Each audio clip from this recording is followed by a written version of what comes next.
was sitting here talking to the screen for 2 minutes. And Lord. Okay. Hey, welcome and welcome back to my channel. It's me, Kia Simone. We're live. I know it's a surprise. It's the middle of the day. This was kind of spontaneous, but we here. Child, I was legit sitting here just talking to the screen like, what's going on? But yeah. So Destiny actually reached out to me and said she got some things she want to get off her chest. And so we're going to have a midday chat if she's able to join. So we're going to give it a few minutes. Hey, y'all. Hey, Pilar84, how are you? Hey, Divine University. We love the surprises, honey. Girl, y'all better hope this works. Y'all better hope I know what I'm doing, because y'all know how this goes. Hey, Kim. Hey, Keisha. Hey, Tremaine. Tremaine said they said 145, right? I kept saying, yeah, it's 145. Girl, child, I wasn't even live. Oh, God. So, y'all know. Let me see now. I sent the link to Destiny's assistant that she...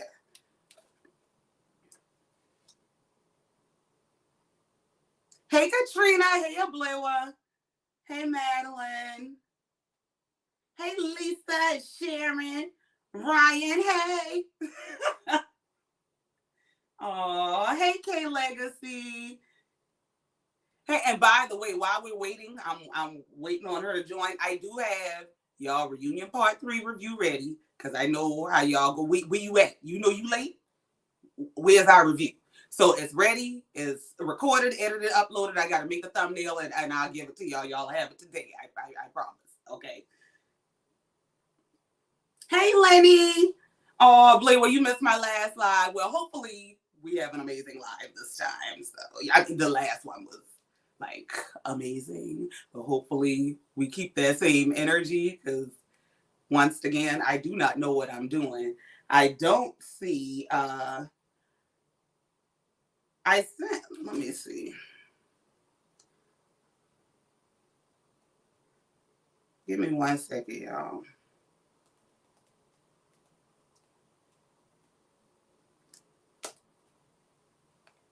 Wow, I can't believe I caught that. Oh, hey, NYB Ever, Ashley Love, Diana. Oh, thank you. You love my reviews. Thank you. I'm waiting on Destiny to join. I don't know what exactly is going on. Now, Carlos King need to reach out to you. Ciao. Let's see after this review. I like Destiny. I just want more transparency. I feel like she tends to not take constructive feedback too well either. That's it. I love her though. Yeah, I think I and that's the thing. I want us to have a very honest discussion. And I want her to know, this is a safe place. I'm not gonna attack anybody or anything like that. I want us to be able to really kind of get an understanding of why she does some of what she does, or maybe some of the things that are misperceived. Because I feel like she gets a lot of backlash and a lot of pushback, and y'all know I don't always agree with everything, and I tell you when I don't like some stuff you're doing. So I just thought, since she want to get it off her chest, it's a perfect opportunity to really get an understanding from her. Now, the problem is, I don't know where she at.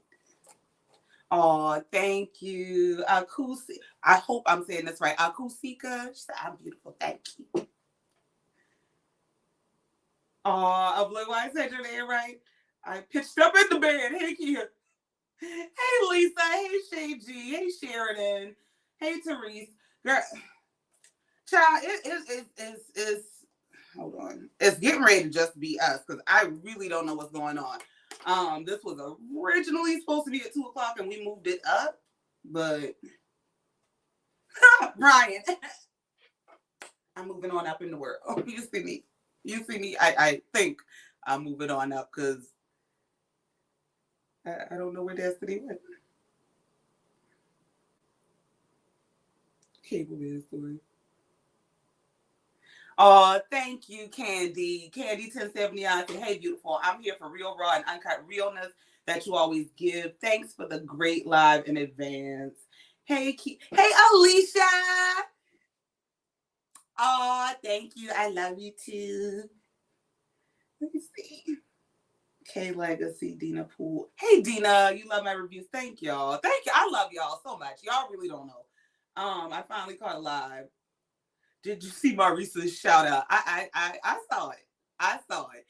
It was a little shade in it, but I saw it. But you know, all publicity is good publicity. So thank you. She said, yes, girl. I hope Carlos can reach out to you because you have consistently given an unbiased review.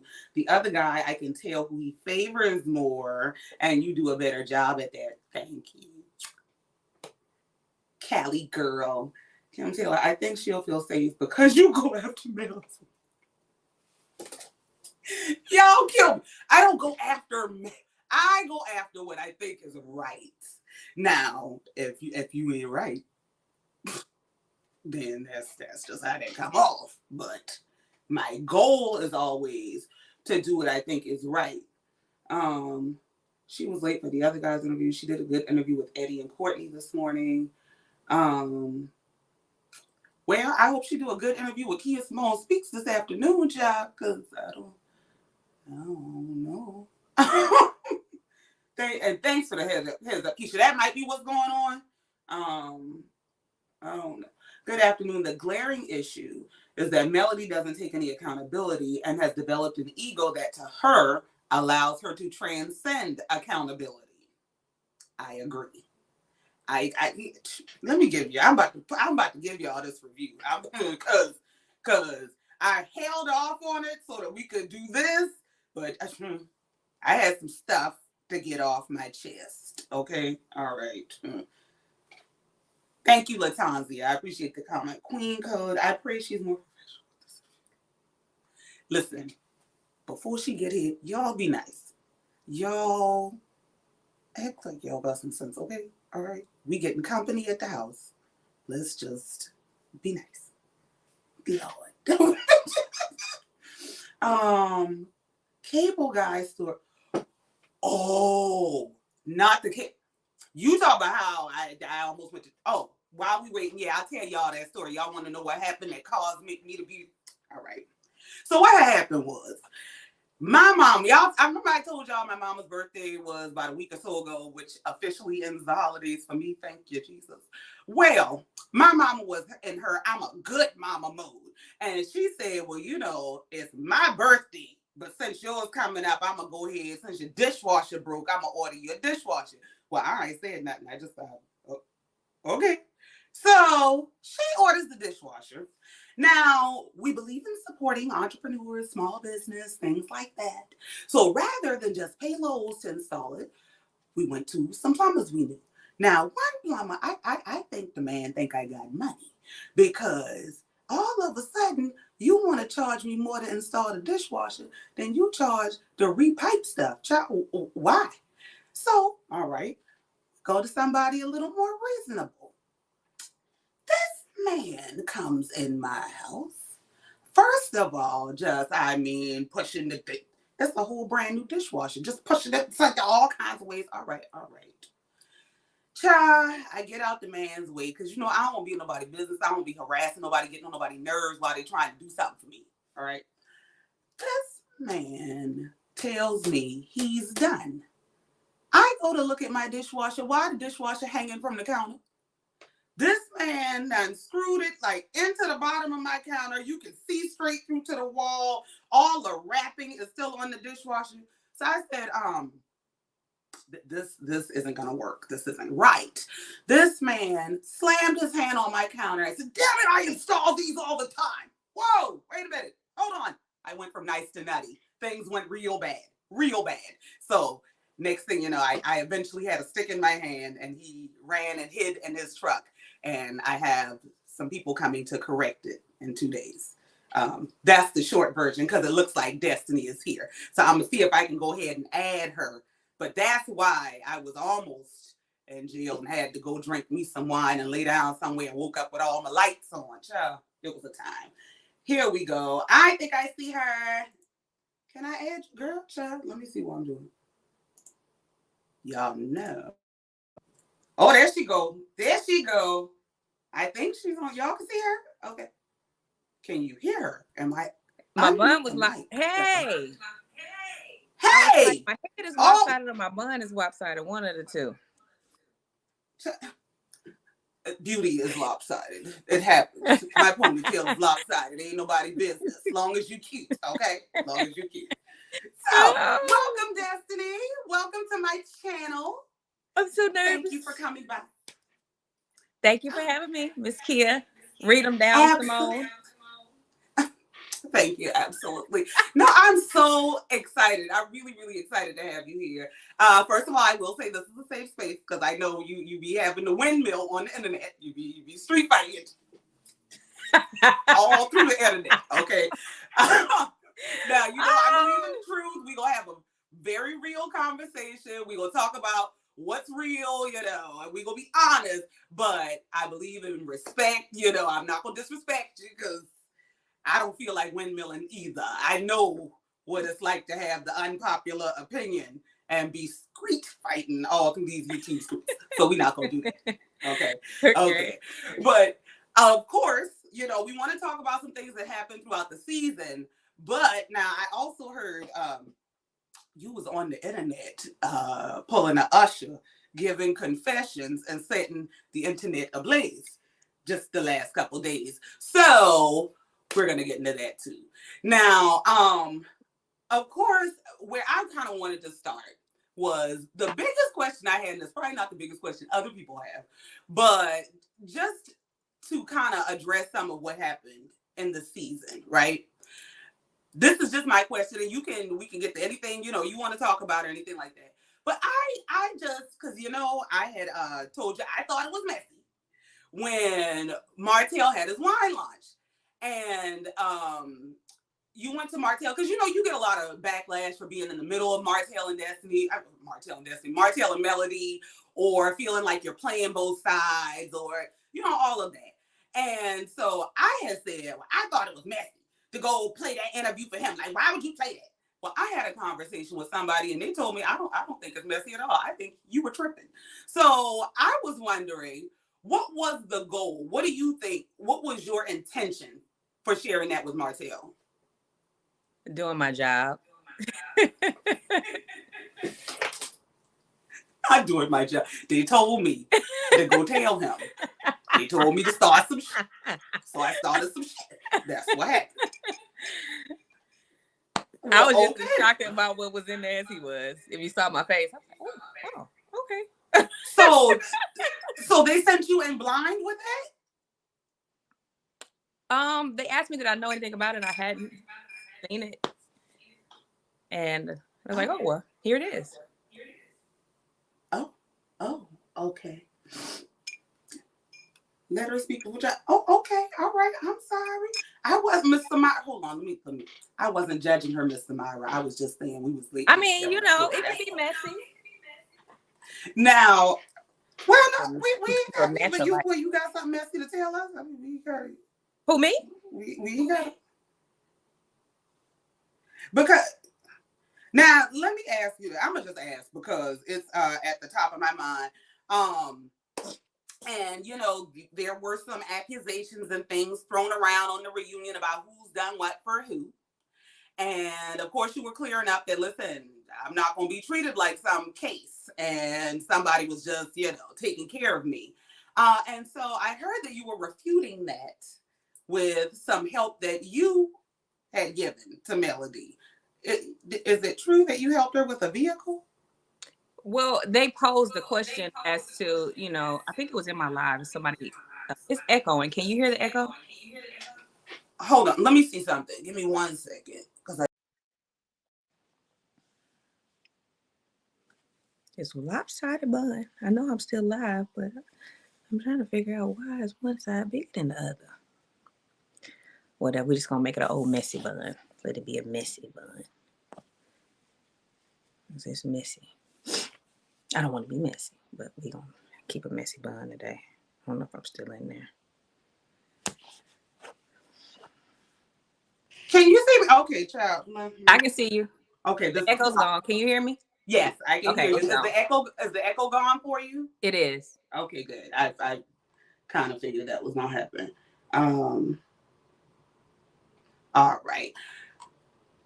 Now, before I get, because I got 1,000 questions, before I just take over, because I got to take over spirit sometimes, is there anything specific you want to discuss or that you want to get into before I just start running you down with a bunch of questions? Well, definitely. I would love to share with you about my candle line, the Madani Reignite project that I'm working on. As you may or may not have seen me, hashtag Madani Reignite. And basically, it is a candle that looks broken. And it is a homage to me saying that I am putting my broken pieces back together and reigniting my flame.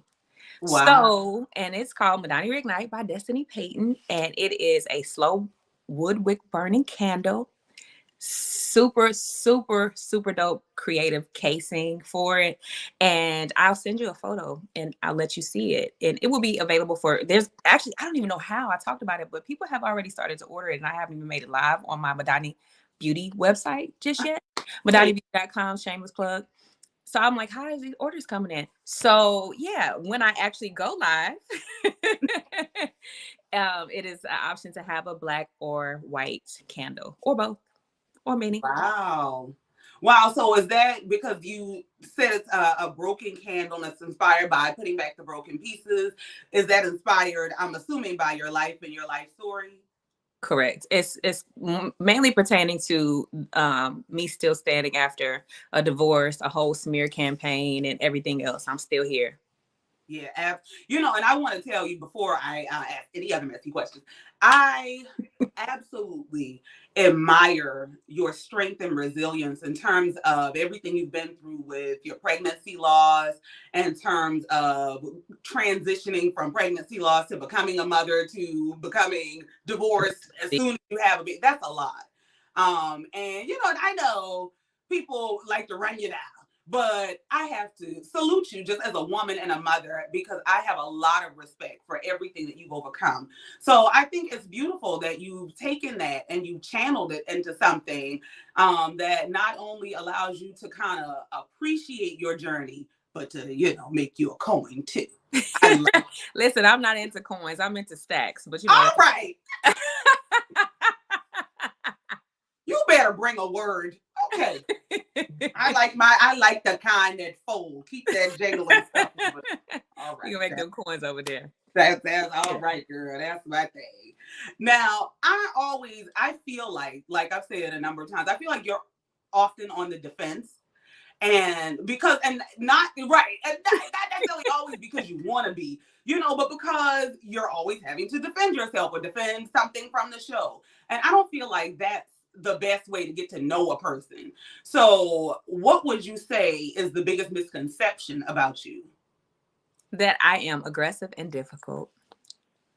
One of the worst labels that a woman of color can receive because we're already trying to fight so many other stigmas. And am I blunt? Am I a boundary setter? Am I private? Am I open book? I'm all those things all at once. And I mean, what human is not multifaceted? Right. And so for people to see one side of me, and for me to display, I'm not gonna put it off on it, just everybody else. For me to display that side of myself multiple times, because I've multiple times had to defend myself. Right. I just feel like, I really wish that people can get to know. I got a call today. It's like, I want you off that show. I watched the reunion. I want you, my family. They haven't gotten a chance to see. Oh, sorry, I didn't say. I said that up right. Hey, who was harassing you like that? I don't like the way that you're, and I'm like, it's TV, Right. Somebody has to be the villain at some point in time. But the consensus of friends and family that are close to me is like, I really wish people would get to know who you really are. Right. I agree. And, I'm a girl who has attitude, it's more personality than anything. And people call it attitude or aggressive or things like that. So I get it, and I feel like I feel like I think you got a fun personality. Now, I don't always agree with everything that you do, but I do feel like I've seen, and I don't mind you holding me to it, because you can't grow if somebody doesn't challenge. But it Thank you. has to be non-biased. And I do my very You best. give it to everybody. And that's why I wanted to do this interview with you, because I didn't want anybody that was going to go easy on me, and I didn't want anybody that was going to attack me. Right. I've had that experience, and it's not fun. Right. Yeah. No, I don't. And my thing is, I cannot agree with certain things you do. And we can have a conversation, and even if at the end of the conversation I still don't agree, we can respectfully agree to disagree, because at the end of the day, I'm not in your shoes. I don't know, what's driving your behaviors and decisions and things like that. Now, I can say I still don't agree, but it doesn't have to be a she ain't and she need to get off that shit, get on my nerves. Like, let's start a petition. These petitions, they are, listen. Sure. I think they got a petition to get Martell off the show. I said, sure, it's just Carlos too. Like, how you gonna get the boss off the show? Like, y'all are out y'all mind. Just give it to somebody else. You can't produce this no more. Now I'm gonna tell you, I gave Carlos some choice words in this review. Y'all gonna see later. Now, yeah. Can't wait to see it. I did, but it's my opinion, and I try to be fair. But I do feel like, in regard to production, and it's good that you shared that you were basically just doing your job, because I feel like sometimes production might have a bias. And what I mean by that is I feel like you come under a lot of fire from the audience and from production for not being as transparent or willing to share your life. And to a degree, I get that, because you do kind of sometimes seem closed off. But do you feel like there's a double standard in terms of production, or do you feel like, no, I probably need to step it up? I mean, anybody can step it up, and I think I can, definitely. But I've also, talked about things that are a part of my life and my journey. I talked about my mother's current drug addiction and that battle. I talked about, surviving, being a statistic as a foster child. I talked about, being a girl child, being raised by my father. As you notice, all the mothers are on the show going at it about their babies, but right, it's weird for my dad to step in and go at it with a woman about me. Right. So, you don't get that aspect of it. I've, shared, it didn't air just yet, but it was my dad telling me that he was sick on camera. And that shocked me. My dad's battling cancer right now. And then wow. I talked about being on public assistance and being a television personality and somewhat celebrity.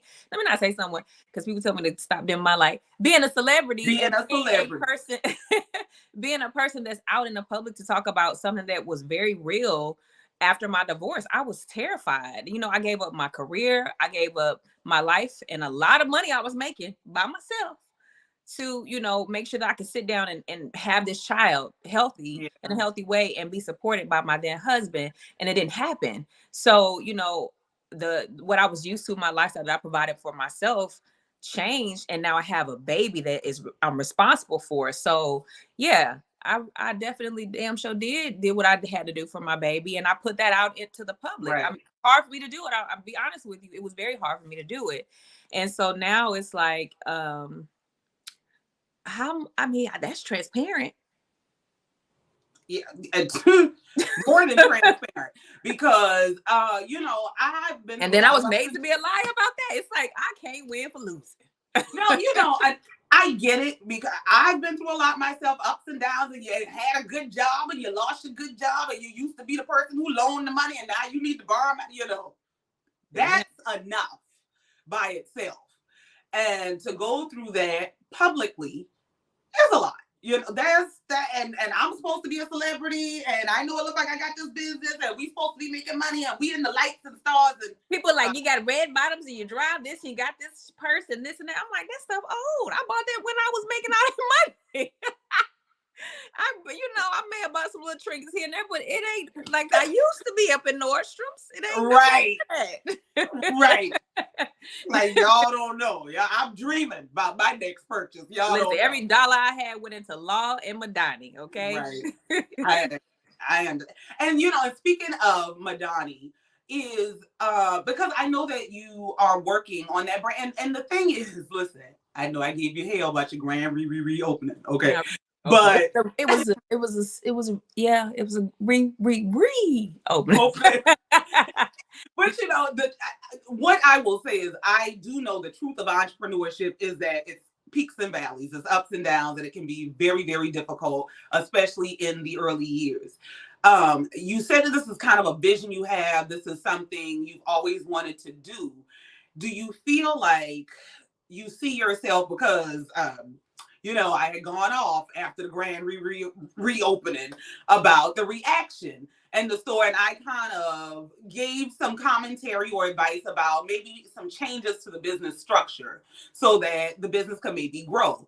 Do you feel like you see your Madani brand staying a beauty brand, or do you see it moving in the direction of the things like candles, and I know you're working on a book and things? Do you see it growing into all of these things, or do you see it shifting into something else? Madani actually started as an online store. I had a drop shipper out of LA, and that was my first business. It was House of Madani. So the brand has always been beauty, clothing, those type of things, because that's what I've always been passionate about outside of, business and being in real estate. So yeah, I see it growing in all aspects. I am really, really, really praying, because I've had a lot of people here locally ask me not to completely close Madani down because of me being the first Black owned and it being an inspiration to the community. Right. But I also know that I have to do what works. And what I will say is that I'm happy that I had this journey. And I'm happy that people that really get it and want to be in entrepreneurship see what it's really like to not be in the popcorn, hey, I'm making millions of dollars phase.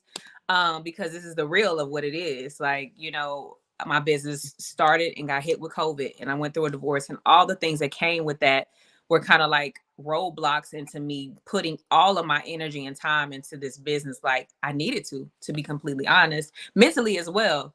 But I'm in a different space now. So I'm ready. I'm ready to reignite Madani and the flame that I had inside for it, because it is an honor and homage to my grandmother and my father. Madani is my grandmother's and my father's name together. And so when people come after my business, and now I'm taking a little bit more personal now that I'm back focused on it, because that's my grandma and that's my daddy, Yeah. So that means a lot to me to make that a success. Yeah, I totally agree. The legacy is everything. And speaking of reigniting flames, The segues. Look at them. you got you a new man, honey. You got you a new man. And we saw Carlos had a whole bunch of questions about why is you sitting next to a pillow and not a man. And so you definitely said that if we see you in the next season, and I know you ain't supposed to tell us if you're going to be in the next season, but I heard some stuff in the street. But if you're in the next season, you said you would definitely be sharing your relationship, and we would see more of Moses as much as you can. So. No, I said I'll be sharing as much as I can, because that wasn't really pertaining to him. It was pertaining to the part of my life that I'm healing from, which is my divorce, which people, I don't know why people think I made this story up that I can't legally speak about him on Love and Marriage Huntsville. It is public knowledge. It is in my decree in black and white. So, yeah, y'all can keep wanting my divorce and all of the story and whatever. Y'all ain't gonna come get me up out of jail and get my baby. So y'all can keep wanting that if y'all want to, because the judge here does not play. Okay? And if you think I'm lying, it's public knowledge. I pull up everybody else stuff. When you're pulling up everybody else stuff, y'all just skipping over the courthouse stuff that's got my name on it. Right. So same courthouse. Right. So I get LeBerrick. That was your husband, right? LeBerrick, child, because I will mix I up. forgot too, girl. And you are shady. Okay. So, I get that he was like, look here, I don't want to be on that show. I don't want nobody talking about me. I would just No, go let's in. clear that up too. I would like to clear that up too, because the reality of it is that he started to refuse to film with me. Yes. And so they said, thank you for your services, because that's not how this is going to go. And that was in hopes of, then he quit completely, I guess, or he was fired, I guess, however you would say it. Let me not say he's fired, because then they're going to say, oh, she lied. For what I was told, he was refusing to film with me. And then in hopes of me getting fired. And that didn't happen. So I'm grateful to the powers that be at Kingdom Reign that kept me and, supported me through that split. But yeah, that's the story. That's the truth. It wasn't, oh, I don't want my name attached to that. I don't want to be a part of that show. That came after the fact. So the breakdown happened before y'all even split. The breakdown was he was refusing to film with me. He would film with with Martell. you. With me. And that So was he like, would film with refusing to other film with cast your members. wife. That's not gonna work, because at that time they didn't really know on production side that we were going through what we were going through, because we had experienced it off camera. And when we started back filming, him and I went through a phase of reconciliation. So after, this is another thing, people are like, he served you after 3 weeks, which is accurate, but we actually got back together, and then nothing changed, so I left. And so yeah, it's a lot to that I couldn't say on the show, Yeah, but I can say here with you. I've never heard this before. Wow. So LeBert decided he's not filming with you, but he'll film with anybody else because he wanted you to get kicked off of the. Why would he do, like? Does that benefit him in some? Why would he do that? Hurt people, or try to. Did he express? Because I know that y'all had whatever issues y'all had. I didn't even know that until, I want to say, the middle of maybe last year, when I was told by one of the higher ups that was what was going on. I thought he just quit because he didn't want me to continue on, but I didn't know that he was okay with filming with other people, which doesn't make any sense, but that's another story. So, oh, I don't normally see you speechless. Girl, child. This is the thought. This is my head. This is coffee, not tea. Girl.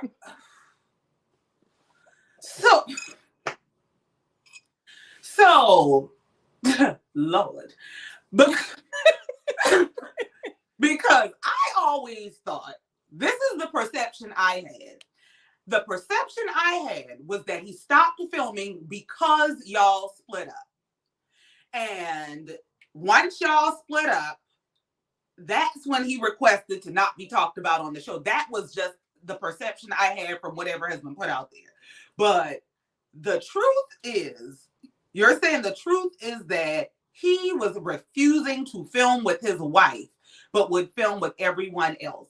Now, and I know y'all were having some issues at the time in terms of relocation and name changing and things of that nature, but were y'all breaking to that degree, or were you aware that he was that I guess against it or unhappy or not wanting you to participate, or are you saying this was like a Jekyll and Hyde kind? Because I'm just blown. I'm like, how do you refuse to film a scene and then come home at night? Hey, how you doing? How was your day? Like, wow,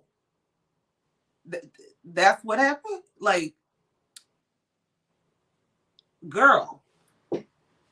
Whew, yeah, it was. So I guess if that's the case, that kind of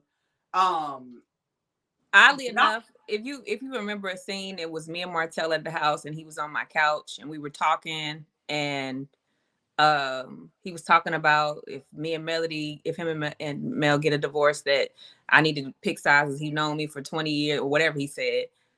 My ex-husband was supposed to be in that scene, but he didn't show up. Because people were like, why is he going over there to see Destiny by herself? I had just had Law. He was brand new baby. Yeah, that was an example of him not showing up. So basically any scene that you were participating in, he wouldn't participate in. Because I didn't know that at the time. I think he told production he had a flat tire or something, so he couldn't make it. Yeah. I got to wrap my mind around that one because that's a lot. And I guess not to say that like because there's a lot of question around why y'all split right after the baby and this, that, and the third. But if y'all were already, and I hate to say it like this, but if y'all were already dysfunctional to that degree, it kind of makes it make sense. Like, do you feel like y'all were just kind of making it work through the pregnancy? Like, because see that coming?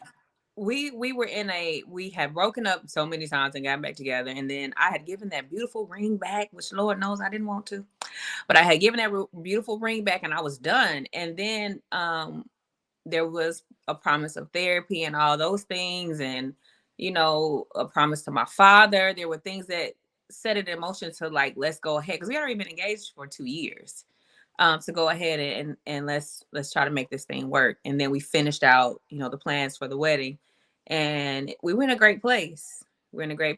And a month after my wedding, I was pregnant naturally. After we had all those losses, and so I immediately went on bed rest because I was like, I don't want to even risk anything. My job was high risk. I was, executive in sales, and I just moved to Huntsville to stay with my husband and hopefully be, cared for throughout my pregnancy and bed rest. But it became like almost like, haha, I got you, bitch. I got you. You're here. So I make light of it, but it was difficult. Well, you don't have on any pearls, Kia. What? You don't have on any. I know. It's clutching though. I am clutching my pearls. And I'm gonna say, because I see a lot of the comments. I'm not putting them on the screen because some of y'all is wilding. Okay, but yes, lying, I'm sure that's all. that's what I tell your story. That's we want to know more about you. She lying. What do you want? I mean, god dang. She telling a story, but guess what? She lying. That ain't true. Okay. Yeah, because I see, a lot of people saying, well, this doesn't make sense and that doesn't make sense. Like the story in terms of LeBaric refusing to film doesn't make sense. And I mean, now stuff that don't make sense. And if it's the truth, it's the truth. But yeah, it's like, what? Like he just wouldn't. That's wild. Like I said, I thought he quit. And I put that out there when I talked about it, I said he quit in hopes to get me fired. But the actuality of what I was told was that he had refused to film with me. Wow. Yeah. So, I mean, for me, I guess that makes the, cause I was shocked that y'all broke up 3 weeks after y'all had a baby. Well, we were broken up in the same house with COVID. So couldn't go nowhere. As I told before, I got served in the driveway with my baby and walked in the house and didn't even say a word to him. Right. Yeah. So I mean, that kind of makes it make sense that basically there was a break already happening. This was something that was kind of, y'all were kind of on the cliff of falling over, and then y'all had the baby, and a lot of times I think. I'm not saying that this was the case or that this is why y'all had a baby. Sometimes just the natural thought process is that babies bring things together, or that's a really happy time. So it's shocking to everybody. And of course, everybody got 1,000 questions about, why would that happen? Now, I don't feel like it's fair. I see a lot of commentary where I feel like you get blamed for the fact that y'all split up 3 weeks after you had a baby, or certain commentary I just think is not fair. But it kind of makes it make sense that y'all were already really, really, really going through it, because that's deep. That's like, if my husband is refusing to film scenes with me, or we might have a scene at home, because. But again, I didn't know this until last year. Well, yeah, the middle of last year. I didn't know. I knew that it was like, they were like, we're going to continue on without him. I was told that. Right. So, I mean. And it is. I mean, and it is what it is. And the thing is, hindsight is 2020, and you can, share the story in hindsight. There's nothing we can do to change it or, make it different, except to accept the circumstances and move forward. And I really what I do, again, really admire is the way that you've done that. Something I don't really share a lot, as Carlos said on this installment. I'm a very private person. But I know the sting of pregnancy loss. And so I'm always very, very impressed by your disposition. Like, you just seem like I'm living my life, having me a good time. I'm gonna take care of my baby. I'm gonna go on a trip here and there, and I'm gonna be on this TV show. And it's just I love the way that you have overcome all of that. I respect it. Listen, I had many a crying nights in a tub with gospel music blasting and trying to understand and trying to literally everything that I've been through. I should have, and my therapist said, you should have lost your mind. I thank God that I have not, because it ain't nothing but God.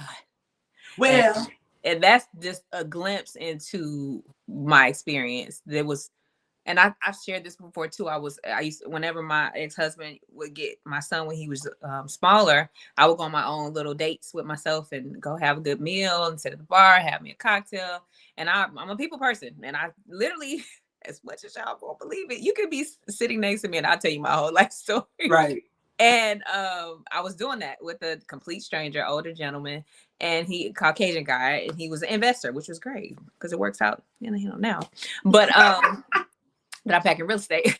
So yeah, I was just telling him about my life, and he said, "You, when did this happen?" I said, "With the last year or so." And he said, "You just told me somebody's 10-year lifespan in 1 year you experienced." It's a lot. I never even thought about it that way. It's a lot to go through. It's a lot. Listen, it's not. It's a lot. And I say that to say, because you seemingly just kind of kept going and kept moving forward, and you walked yourself right into a whole new relationship. And so he had to work for that, because he was like, I was giving him hell in the beginning. No, what a man, no, no. I mean, after everything you've been through, I mean, yeah, I'm gonna give you a little hell before I take you to heaven, okay? So, how do you, of course, you said we're gonna see more of that relationship on the show, correct? Sure. I mean, and again, it's like, I'm a part of the show, and I get into a relationship. The other person has to be comfortable with it too. And he has said that why I say yes is he said that I will do it for you.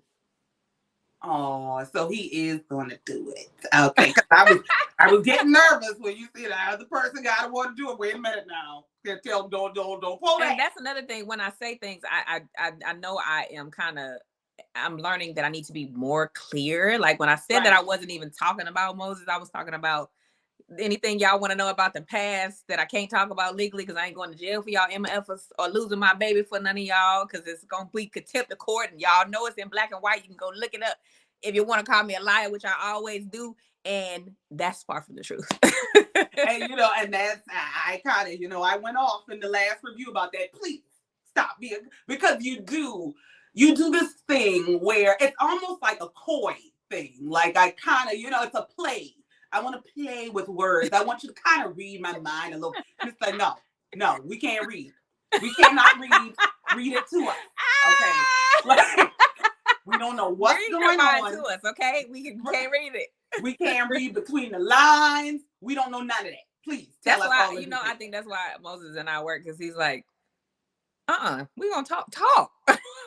Right. We gonna talk about this. Say what it is. I see it. Say what it is right in your mind. And I feel okay. Yeah, and I feel like that's part of the reason, like that contributes to why people think you're being dishonest, because it's like, well, why? What are you thinking? That's kind of, people perceive it like that. Like, are you taking a minute to make up a story? What? No, I'm taking a minute to not say what's going on in my brain, because the stuff that comes out that y'all are offended by is thought through. So if I really just went off the cuff, sometimes it's not. Let me not even say that, because sometimes it's like, well, wait a minute, who you? But most like, okay, this is what I thought. I was having this conversation with Carlos a few months ago, and I was like, Well, you know, when Kimmy says it's hard for her to get questions, get stuff out of you, and I'm like, well, I think it's damn weird that they poking so damn hard about the same thing, and there's 10 people gang up on me asking me the same question about my man. That ain't normal.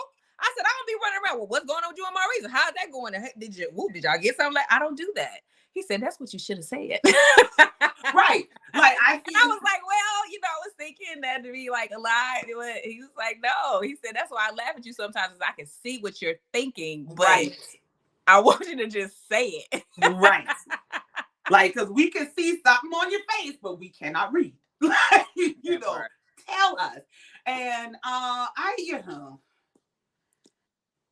feel like I will say I feel like you were kind of being, in terms of that questioning about, now I kind of get both sides, because when you say, like, from your perspective, you don't ask a whole lot of what's going on with you and Maurice and the set and third. I can say now, while I did not agree with Kimmy like riding down on you about it, because I'm like, hold on, sis, y'all got y'all own secrets. I do get saying, well, the difference is we got our secrets, but you can see both of us. So, you know, you don't really have to ask as much, which, and the fact that we don't get to see Moses, you know, Moses was the man in the phone at first, and then, you know, Carlos, did anybody actually meet him in person? Is this Pinocchio, or is he a real boy? You know, you know, people met him. He's a real person. So, you know, it's the difference is, I think, for people who have not, like, you know, it's like, is he really, we want to know. People, we nosy, you know, we nosy. And especially for people who are on a reality show, in my mind, it's like, oh, you signed up to tell us all your business. All right, I'm gonna sit right here and watch, you know. Birth certificate, y'all own my uterus, everything. Yeah, we want all the business. Okay. I get it. I understand. Which, you know, and I'm sure that can be difficult, like, but you know, and I think it takes adjusting, especially if you've been in corporate America. You got to, you know, adjust to really taking the veil off. But I think you are a multifaceted person, as you said, and I think if you kind of let go a little bit and just let us really see you, and not from the perspective of being on the defense, just living my life. And I know you said that you give production that and they don't give it to us, but I think that would shift a lot of things. You know what I'm saying? Because I think that's the barrier that people feel like they have with you. It's like, stay over there, I tell you about me, but from over here. You know what I'm saying? I get it. Why are you laughing? Because you're hilarious, by the way. But yeah, I get it. I get it now. I really do. Like, you know, before it's like my role is I'm a friend of the show. So it's kind of like, whoa, okay, everybody want to know about what's really going on with me. And I would love to let people see my healing journey. And I would love to let people see me being a caretaker. I would love to let people see me being a mom, navigating the waters of another long distance relationship. And, you know, just rebuilding, like I said, putting all the pieces back together and rebuilding my brand. And, you know, being in real estate, all the things that I love and that I do, and all the people that I love. I would love to, you know, get more into that, because I did get stuck in a weird place, you know, being friends of a married couple, friends to a married couple, and then kind of being in the middle of it when my spouse dropped off, when it was supposed to be more about getting into us, but then you couldn't really get into us because there was no us. So right. Yeah.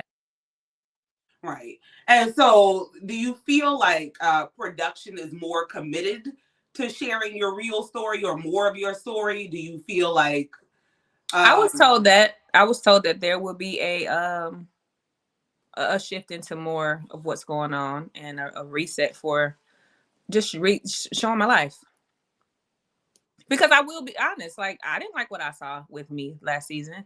I was hurt. I was angry. I was broken. And a lot of the times I didn't really know how to navigate the waters, because I was blindsided by somebody I cared about on national television. And I'm dealing with the embarrassment of going through a divorce so soon.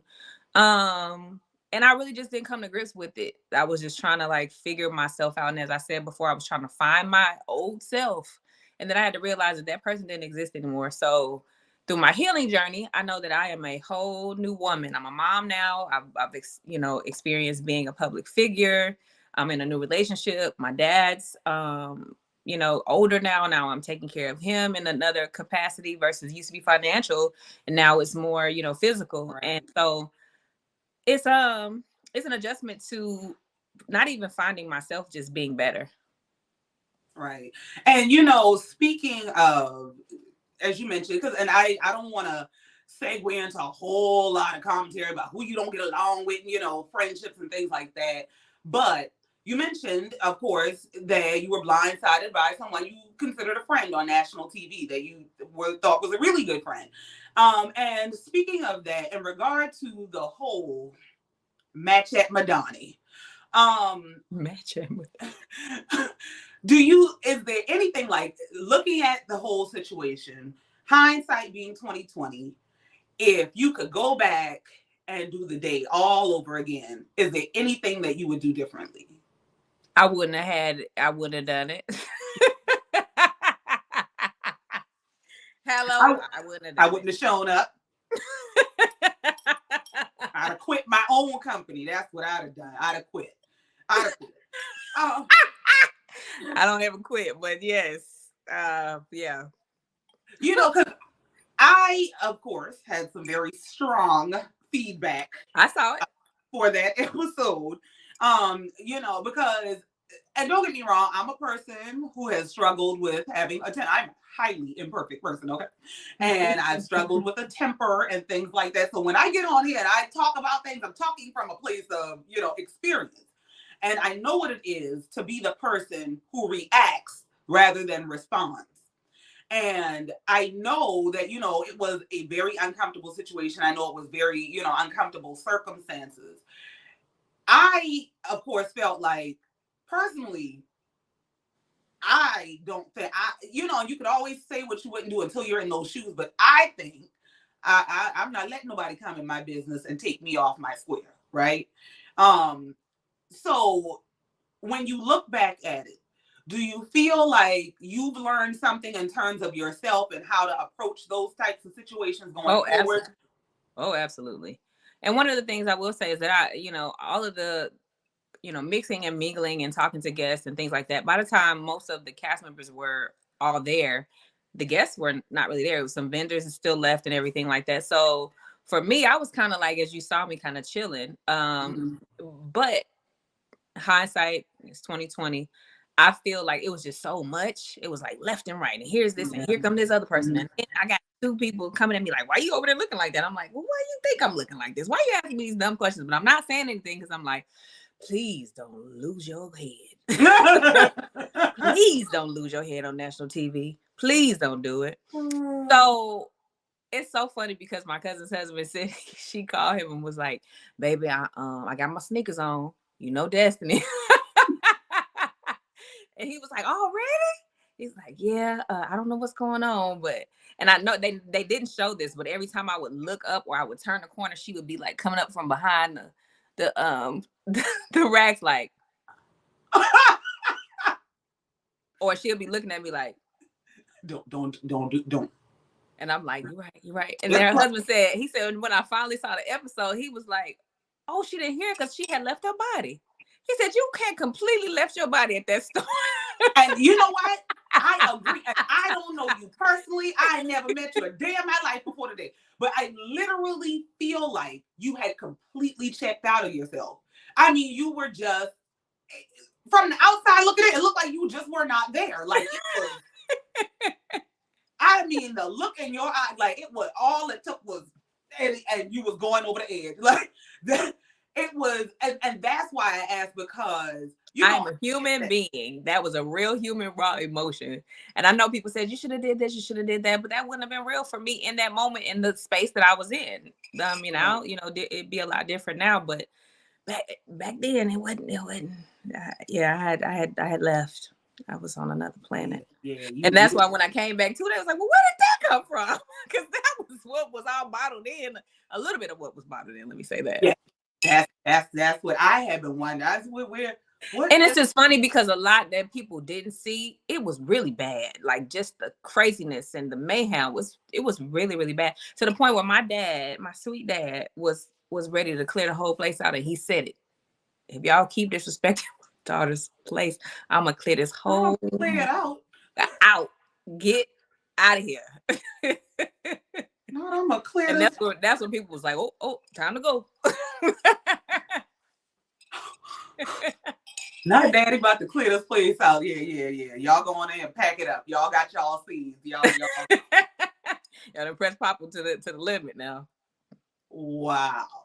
Yeah, that was and I think it was him that was saying, please don't stoop to their level. Please don't do this. But he also he knows my temper, and he still thinks it's the way that it used to be, but it's not. So he was just like, don't do it. Right. Yeah. So I mean, I've done a lot of work. What y'all saw was, I promise you, was a lot of restraint. Yeah. So what other than hopefully seeing you on next season, what can we expect from you? Well, I'm working. I'm working with a builder right now. I'm an on-site agent. I'm mommying. I'm actually the president of his parent council at his school because he's in school now. Go ahead, PTA mom. Yes, and I am navigating a couple of businesses that I will keep private. No, y'all don't like private, but y'all come after people's businesses. It's like, wait a minute, I'm on a reality show. You ain't gotta like me, but don't come from my business. Right. Yeah. So that's a big thing. It is, and it doesn't happen in other like shows. And I don't know if it's because it's a small town or what, but it's like, hey, y'all, this is how we feed our family. Outside of the show, we didn't create these businesses to be on TV. They were created prior to television. So, because I see, they want you shut down. They done called Target, brought Stormy Child. I said, well, damn, y'all just gonna get the people fired from their own company. Oh. Now. And if I can show you, I'm sure the comments are going crazy, but if I can show you the type of stuff that I receive in my DMs and email, I got an email today that if I printed it, it'd probably be 3 pages long. And I these people are unwell. Yeah, we do have some tough comments. They're unwell. And it's like, sometimes I just like, y'all want me to talk, but guess what? I don't want to, because y'all don't leave me alone.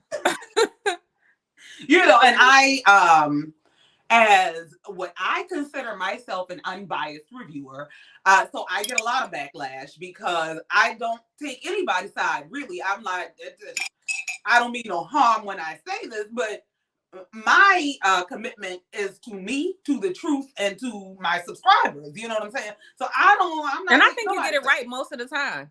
Well, I try. Sometimes I'll be like, that ain't even how that went. But that's what I saw. Because that's what I had saw. Did you have your glasses on? Because I got my contacts in. I saw it. And I know that it's difficult to be on a show and just be being yourself and be picked apart for every little thing, because I picked it apart. Okay, no, I don't. Why is you doing that? Like, why are you talking to them like that? I picked it apart, and so I'm sure that that can be difficult to adjust to, but even in terms of me picking apart, I try to be fair, and I get a lot of backlash. I know you be getting your ass whooped through the streets. Some of it don't even make sense. I'm like, you asking me to not do what you just did to me. Right. And that's why I really wanted to take this opportunity really to just have a conversation, let you be you. Let's just talk about some things, because I feel like you get a bad rap sometimes. I ain't gonna tell you no word of lie. I feel like sometimes the people's a little hard on you I guess I feel like, someone asked me, does a person deserve grace for being embarrassed and cheated on? And I said, absolutely. I feel like everybody deserves grace. Right. I agree. Ask that question, to pose it to someone who is experienced in life as everybody else is. Like, you don't get to, if you're gonna give grace, you got to give it all the way around. Right. Yeah. Well, we know life ain't fair and favor ain't either. So, you may not that's what I've resolved to is everybody won't like me, but God love me. And that's the thing, God favors everybody. That's all that matters. All of his children are favored. That's right. God, long as God love me, we all right. Yeah. So do you have any closing remarks? Because I know you a working mommy and we was on the schedule. You got things to do. You got any closing remarks? Anything you'd like to? No, I just want to say I appreciate you. This interview has been insightful. I appreciate you and I thank you for interviewing with me. Well, thank you. I thank you for reaching out to me and giving me this opportunity. This is like, I'm kind of blown away. I'm trying to be cool about it. The girl is off the TV and on my channel, girl. It's so funny because my life coach was the one that referred me to your commentary and your recaps of the show. And I was like, oh, and I'm like, I started watching. I'm like, I don't even want to watch the show. Let me see what she goes say. Are you serious? Dead serious. And he was like, you'll learn a lot about what the perception is if you watch her. And I'm like, well, I don't care. I don't watch nobody. I'm sick of this. And I started watching it. Wow. Thank you. I'm going to tell you why that means so much to me. Because that's kind of, I'm going to just go ahead and I'm going to spill something. That's kind of an aspiration of mine. Like, I love people, but I can't stand people sometimes. Child, I be wanting to snatch and get it together, So it's for your life coach to say, hey, go listen to this girl curse you out a little bit because she knows she knows. That means so much. That's just thank you. A professional. She actually said, I wonder did she practice at one point in time because she'd be on it. Wow, thank you so much. Tell life coach I said thank you. I'm sure she may be. Well, no, I think she's on a sabbatical from the world outside of the real world. And sometimes that's what you got to do. You got to just disappear and come back. Mm-hmm. They like ain't nothing happened. Mm-hmm. Thank you, that girl. Thank you for being unbiased, and I know they don't like unbiased opinions, but you keep on being unbiased, even to me. Give me the business. I take it. Thank you so much. Because I'm gonna do that. I'm gonna do just that. Okay. I know you are, and I'm gonna laugh, and I'm gonna say, "Oh, she was wrong on that." But you know what? She's right on that one. But this is what I do want to leave you with, and this is for everybody. I do pick apart, and I give you my unbiased opinion, but it's always rooted in love. I'm not out to, and I know that I can be harsh. I know me. I know my personality. I know I got the gavel, and I drop the hammer. Okay, I know that. But it's never, ever intended to hurt anyone. It's always intended to help, to help people grow. It's always rooted in love. And part of the reason I'm so passionate is I just want to see you do better. I just want to see people be better. And so know that even when I'm cursing you out, I'm cursing you out in love. I appreciate it. Thank you so much. You can't grow without people like that. No, you can't, because I got some in my life and be cursing me out. I be wanting to curse them. Listen, back. I told you I got that call, and that ain't the first one.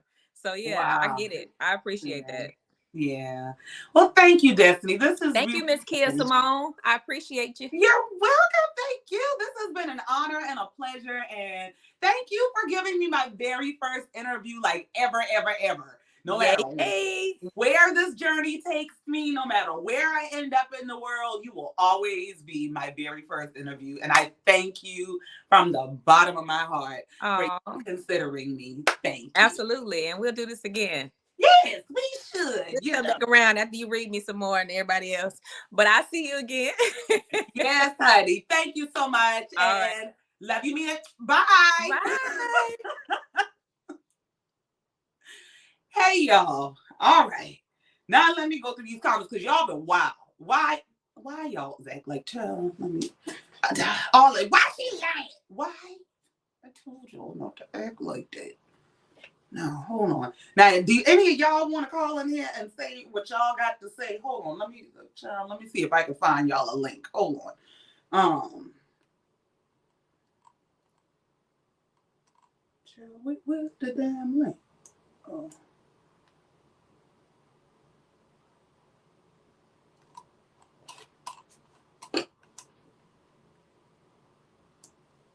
give me one. Oh, here.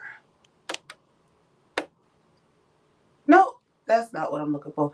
Y'all know I don't know what I'm doing. Hold on. Please. Thank you. I would play some elevator music, but I ain't got none.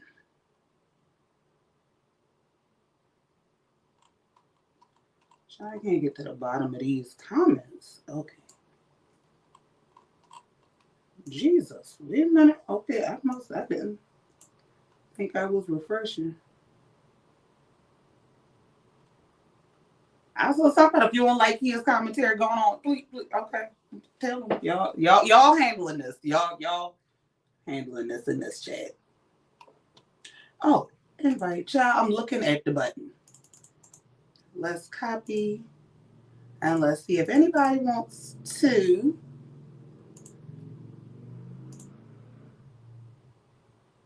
All right, I just put the link in the chat. I think I pinned it. If anybody wants to call and share your feedback, if you got something to say, if you liked the interview, if you didn't like the interview, if I don't like why you ain't accent it. Come get it off your chest. All right, let's add. Turn the TV down. Hey, Jean Lawson. Hey, how are you? I'm good. How are you? I'm good. I'm good. Oh, Listen, yes. we eat Destiny up in the chat because we have given Destiny many chances to get it correct. We were pulling for Destiny She's so and sweet. we wanted her to. Now, when they say she's being resilient, just last week on platforms, she was so rude and so ugly. And even on the reunion, they asked her, would she have grace and mercy in so many ways, or would she forgive? And she was like, no. So how does she expect for us to forgive her and move forward when she's cruel and mean, and she really doesn't have? Well, it's not for us to say if she has a reason to be cruel and mean, but we don't see it on the show. We can only go by what we see on the show, and what we've seen on the show is cruelty, mean, fakeness, etc. Now, if she's something outside the show, then it's a reality show. Show us that. But at this point, we've been begging for it for 2 years now. I guess because she's not filming that much, she wants to tell bloggers so she can start filming more, and that's not fair to the rest of them. So that's why we're eating Destiny up. That's why we eat her up, Lord Jesus. So I'm sorry. That's why we eat her up. Keeps taking me out. So And I'm sorry, as far as someone in the comments saying male, we have plenty of grace for Mel because Mel, a lot of women have went through what Mel has went through. mm-hmm. Destiny could have had the same grace had she told her story as well, but she didn't. So I see the people in the comments. Apparently, they haven't been watching the show from day one. So it's neither male or whatever. We're just going by. I was pulling for Destiny cold hearted. I was one of the main ones. I loved Destiny. Mm-hmm. But when Destiny turned into a monster, she gave me a whole different perspective about her. So you don't really buy the whole story of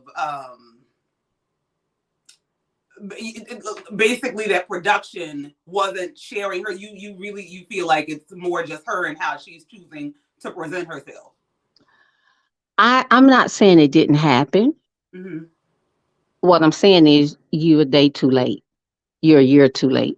We've been begging for this forever. And now you're trying to blame your audience and blame everyone else. We really don't care now. We've moved on. I mean, to be perfectly honest, it's like Destiny used people when she can. Mm-hmm. You know, now she wants to go on the new blog. She won't go on under the old bloggers because they already know the story. She goes on the new bloggers, and now she was just on the blogger, like I said last week. Now she's showing a different side of her this time, but we've already seen the ugly. So she has to do a lot more work than what she's doing now. That's what I'm saying. But it's too late. I mean, Okay. it's nothing that we really want to see. She's not married anymore. Yes, Melanie and Martell are not married, but they're the founders of the show, per se. So, So, and I guess for me, that's my thing, is I feel like she gets held to a standard in terms of transparency and I get that Mel and Martell are the stars of the show, but there's a lot of their life that we don't see. And so I kind of feel so like, my thing is, yes, there's a lot of everyone's life that we don't see. Mhm. However, they have shown enough for the show to move forward, and for her audience to feel for them each and every, even Kimmy. Kimmy didn't have to show her story, but she did. Kimmy wasn't. Some people liked her, some people didn't. But now that Kimmy has shared her story when it happened, we have a lot of empathy and sympathy for Kimmy, whether we like her or not. Destiny wants us to lay down the red carpet, and she's always said, "I've been through this and I've been through that." You never told us what you've been through. You were saying it was a gag order. You're not gonna lose your kids for this, and you're not gonna do this for this. Then this is not the platform for you. It's a reality show. You need to reach out to your viewers. It's a reality show. We want to see your life and we want to see what you're going through. If you don't show us everything, that's fine, but give us enough where we'll know what has happened, or whatever. Like we told Destiny, she said African Americans don't support her business. We do. But when they go into the store and you have a nasty attitude, who wants to buy your product? Look at Stormy. I'm not a Stormy favorite, but I do support her in her products. I support Mel in her products. It's not about that, but when you have a nasty attitude, I don't. Why are we going to spend our money? And the reason why, when you have a nasty attitude, if something goes wrong with our product, you're not going to give us any protection, or you're not going to rectify the problem. So why deal with someone with a nasty attitude? Because you feel like if something ever goes wrong with that product, you need to return it or you need to do something. You just lost out.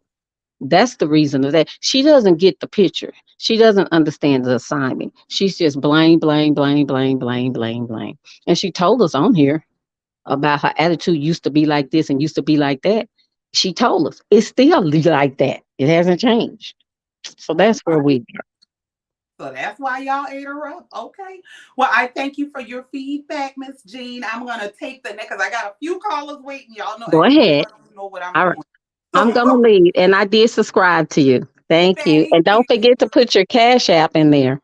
Oh, okay. I sure would. I ain't put nothing on the thing, girl. Yeah, yeah, you got to be on it, girl. I'm gonna get on top of it. I'm gonna get it in these comments. Thank Okay, you. you're All welcome. right. Have a Bye bye. good day. You too. Bye bye. All right. Bye bye. All right, LaShawn, I'm coming to you. Hey Hey, Kia. girl. Hey, how you doing? Good. How are you? I'm good. It's been a long time since I've been able to actually catch one of your shows. I've been saying I'm gonna go back and do some rewind because I always like your commentary and Straight No Chaser. I think Okay. that y'all are the two most unbiased vloggers out there. Everybody else either Team Mel, most of them Team Melody, and I'm like, I like all of the cast members, but I like to hear an unbiased side. You get what I'm saying? When you're biased, Right. you don't look at everything objectively. Right. Everything is kind of like on the side of the person that you really like. So I really love both of y'all shows, but I'm so glad I caught this today. I'm like, Thank you. I'm so glad you did too, girl. I was child when I tell you I was shaking in my boots. I said, I don't know what you I'm doing. did such a great job. You really did. You really Oh, did. You thank you. killed it. You asked all the right questions. There were some questions that I was seeing that people were seeing that you should have asked in the chat, but I think that people got a chance to see a different part of Destiny because you laid out the foundation well. You didn't come out in attack mode. You're like really wanting to sincerely find out like what's up with you, like what's going Right. on. And so it's all in how your energy. If you come to a person with negative energy, I don't care who you are, I don't care if you the Pope. If you come to somebody with negative energy, that's what you're gonna get back. I'm gonna meet your energy, right? So I think that you set the stage for her, you set the tone, and she felt like she could trust you. So you gave her a space that she could trust to just be transparent. And I'm like so frustrated with people because I'm like, we expect stuff from other people that we don't want for ourselves. Like we expect for everybody to have a higher standard than what we have for ourselves. When we put that shoe on the other foot, on our foot, we want people to be a little, we are not perfect as human beings, and that's the one thing that I dislike about what social media has done to people, is that we are so easy to judge someone else, but not really, we don't want that same heat or that same energy when it comes to us when we don't do things the right way. Right. So I think Destiny, I think people just, honestly, I feel like Destiny came on, like she was saying, her, it's not like she was in a marriage for many years and she came on a platform and she had a chance to get adjusted and people got a chance to know her. As soon as she came on, she was dealing with issues in her marriage. So it's like you're living in the moment trying to navigate through those torrential um rains and weather, That's a and lot. people want you to come and do it right. No, hindsight is 2020. I can look at something and say, oh, you should have did this, you should have did that. But if I'm in it, I'm navigating based on the way that I know how. And no, that might not always be right. It might not be always what people expect for it to be. But this girl, she was going through a lot. Yeah, it was a lot. And that's my thing, because I feel like we can disagree with personalities and behaviors and things like that, but you still have to give respect to a person's journey. You still have to give respect to what they've overcome, whether you like them or not. You know what I'm saying? And I think it's important to give grace, especially for things that we don't always understand, because That's right. sometimes your behavior is pissing me off because I don't really understand why you're Right. doing that. I don't understand where you're coming from. And so that was my goal, really, is to give some kind of grace where you can just say, here, understand me. This is where I'm coming from, Yes. whether you agree or not, but this is where I'm Right. coming from. So, Right. And it's like we can always say how we would have handled the situation, but honey, you don't know how you gonna respond to anything or react to anything when the right pressure is applied. right. You know what I'm saying? So a lot of us, when we going through stuff, we get to go through our stuff behind closed doors. And we say, oh, well, you signed up for reality TV, but you don't, just like we live every day not really knowing what our next moment or our next hour is going to be, that person is the same way. You know what I'm saying? So just because they're doing reality TV don't mean that they should come on and just have this great, oh, I'm open door, I'm transparent. Heck to the no. That is not reality. And it's very difficult. I mean, it's difficult just to be transparent, let people in your business and not be on TV. So, That's right. I give them all the credit for that, because it's a lot to be.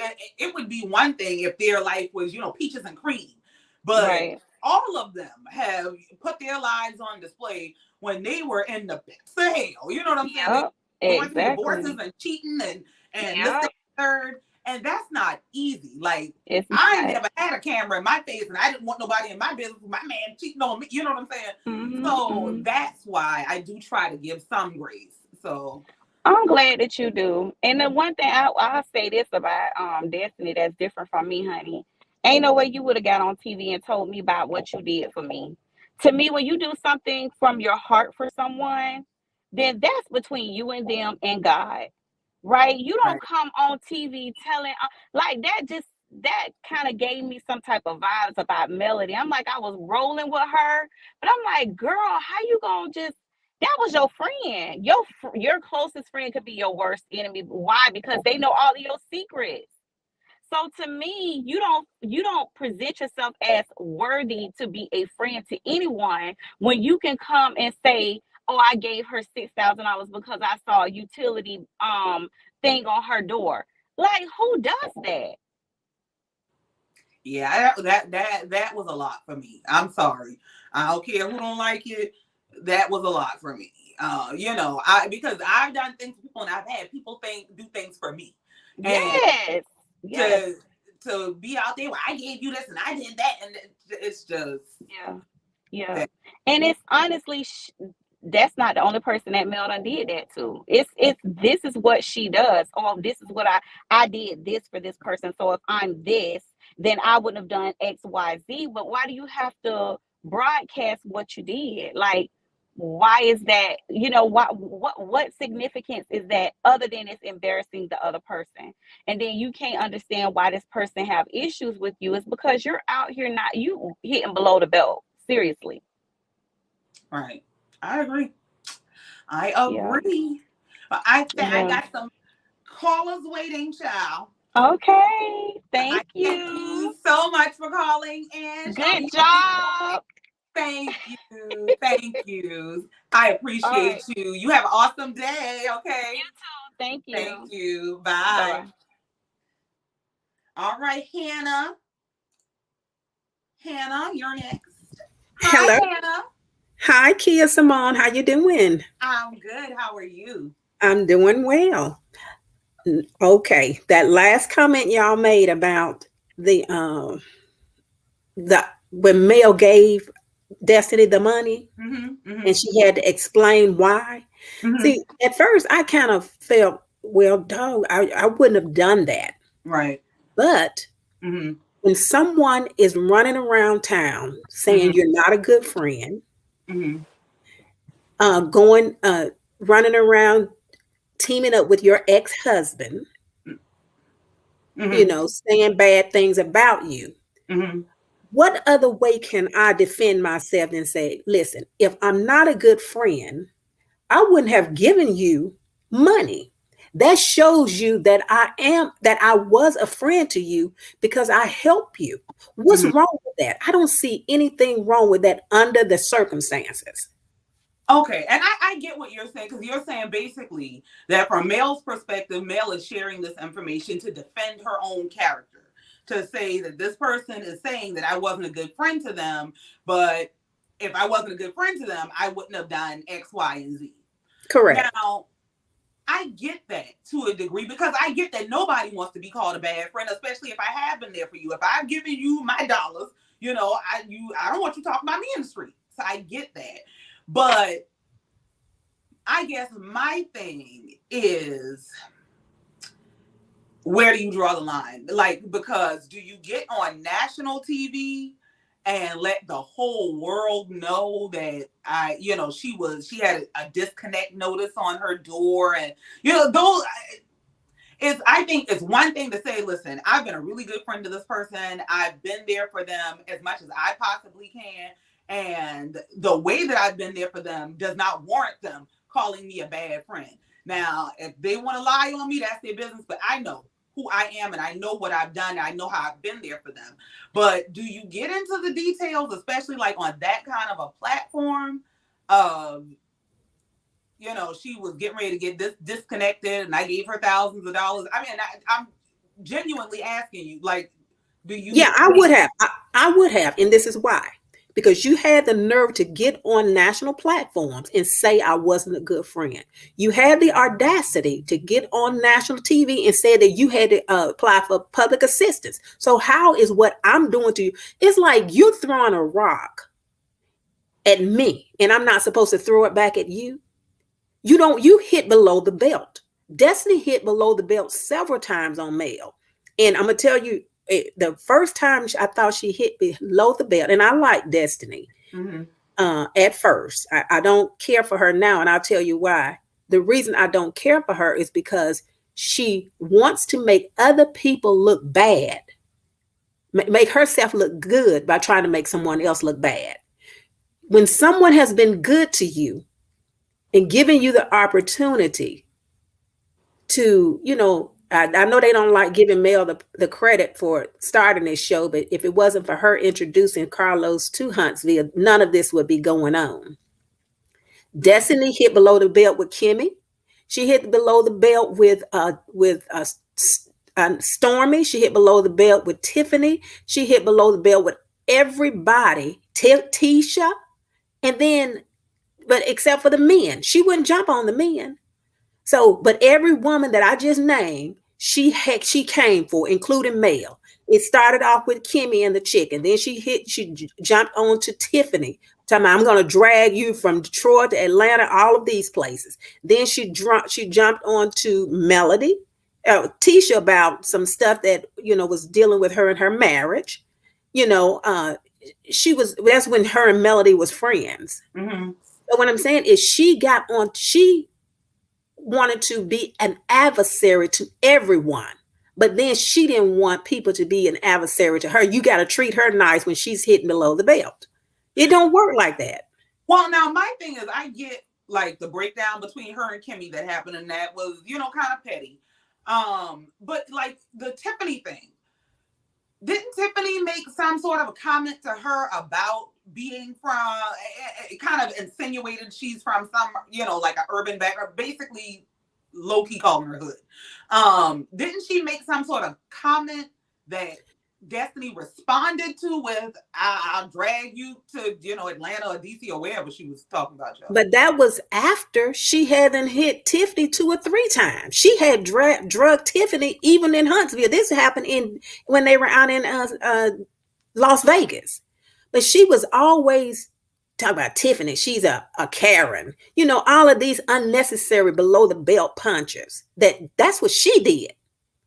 I mean, I called Tiffany again because that's fine. I mean, but I'm saying, if somebody come back at you, are you going to get upset about it? If they don't like that comment and they come at you, are you going to get upset about it when you call her Karen first? I mean, now we gonna probably go tit for tat, but I mean, that's what I'm saying. So why can't they get back at her? No, but I guess the thing is, it's like people behave a certain way and then don't want to be called on it. So if you behave like a Karen and then somebody calls you a Karen, are they wrong for calling out your, now maybe they're wrong for identifying it that way because that term is derogatory now, but if you are behaving in a condescending or mean or nasty way, or you say anything out of your mouth to people, are people wrong for saying that you behave that way? No, but if you say it, be ready to get punched back, because see, it didn't even start with the Karen thing. It started with Destiny's birthday party, and she got mad at Tiffany because Tiffany said she had forgot. She thought that another lady was with LeBaric. I'm not really saying that. That was rude. Now, Tiffany, if you went to, come on now, if you went to brunch with your girlfriends, let's lay the scene out. You go to brunch with your girlfriends, you done got cute, you think you're going to have you some drinks and have a good day. And as soon as you walk in, some chick you don't even really know comes to you and says, oh, I met you before. Oh, no, I didn't meet you. I thought I met you. I met your husband. And, oh, he was with another woman that I thought was you, but that wasn't you. You. But they were divorced at the time, though. She said they were divorced. But you don't think that's still like, what? We were divorced when you saw him with another woman. And why would you be throwing that out there in front of everybody? Like, you don't I see what you're saying. I see what you're saying, but I think Destiny always go overboard with her reply. Tiffany did not get huffy with her. She said something that was maybe, I'm pretty sure the producers put her up to doing it, but either way it goes, Destiny did not have to get aggressive, is all I'm saying. People don't like that word, but she didn't have to go to another level. She set it off to another level. It's like, I got, I hit you with my hand and you go pick up a knife or something. I'm gonna say this is my thing, and I think that's exactly why Tiffany gets called a Karen, because the tactic of Karen is to say things in a way that's not supposed to be provoking. And so I'm going to tell you that you misinterpreted what I said. I'm going to say anything I want to say to you, and you just misinterpreted it. I didn't mean any harm by telling you your husband was with another woman. Why are you upset? Like, that's my thing. Okay. So, it's like it's manipulative. I think it's manipulative. I think it's kind of showing up it's throwing rocks and hiding your hand. You know what I'm saying? I'm going to say, it's nice, nasty. I'm going to say something very nasty, but I'm going to say it in a nice way. And then once this rock hits you and you react, I'm going to tell you you're overreacting, because, I think it's a form of I think it's a form of manipulation. It can be, but if Destiny says that she's a professional woman, she should have had the tools to combat that, just like Kimmy and all of the other women who didn't go to the level that Destiny went to. Mm-hmm. Talking about she's gonna drag this woman and all of this other stuff. So that's my only problem with her, is that she is she gets into it with people, but then she tries to make it look like it's somebody else's fault. You see what I'm saying? That's the problem that I have with her. That's it. And like I said, if I was Melody, I would have. If you tell me, if you come in for me, and I gave you some money, I'm gonna say that I gave you the money, and she should have said thank you instead of saying it was the amount was wrong. See, that's where people had a problem. The amount wasn't right. Okay, the amount wasn't right, but didn't I give it to you? Well, child, we agree to disagree. Disagree. Like, my thing is, if you give me something and if you run in the street, I gave her this, that, and the third, I'll be at your door before the sundown to give it back. Like, that's just me, though. So, but you know, like I said, we always say you're entitled to your opinion. We just agree to disagree. We agree to disagree. But I truly thank you for letting me share. But I certainly think that Destiny was wrong of the way she handled Melody. That's all I'm saying.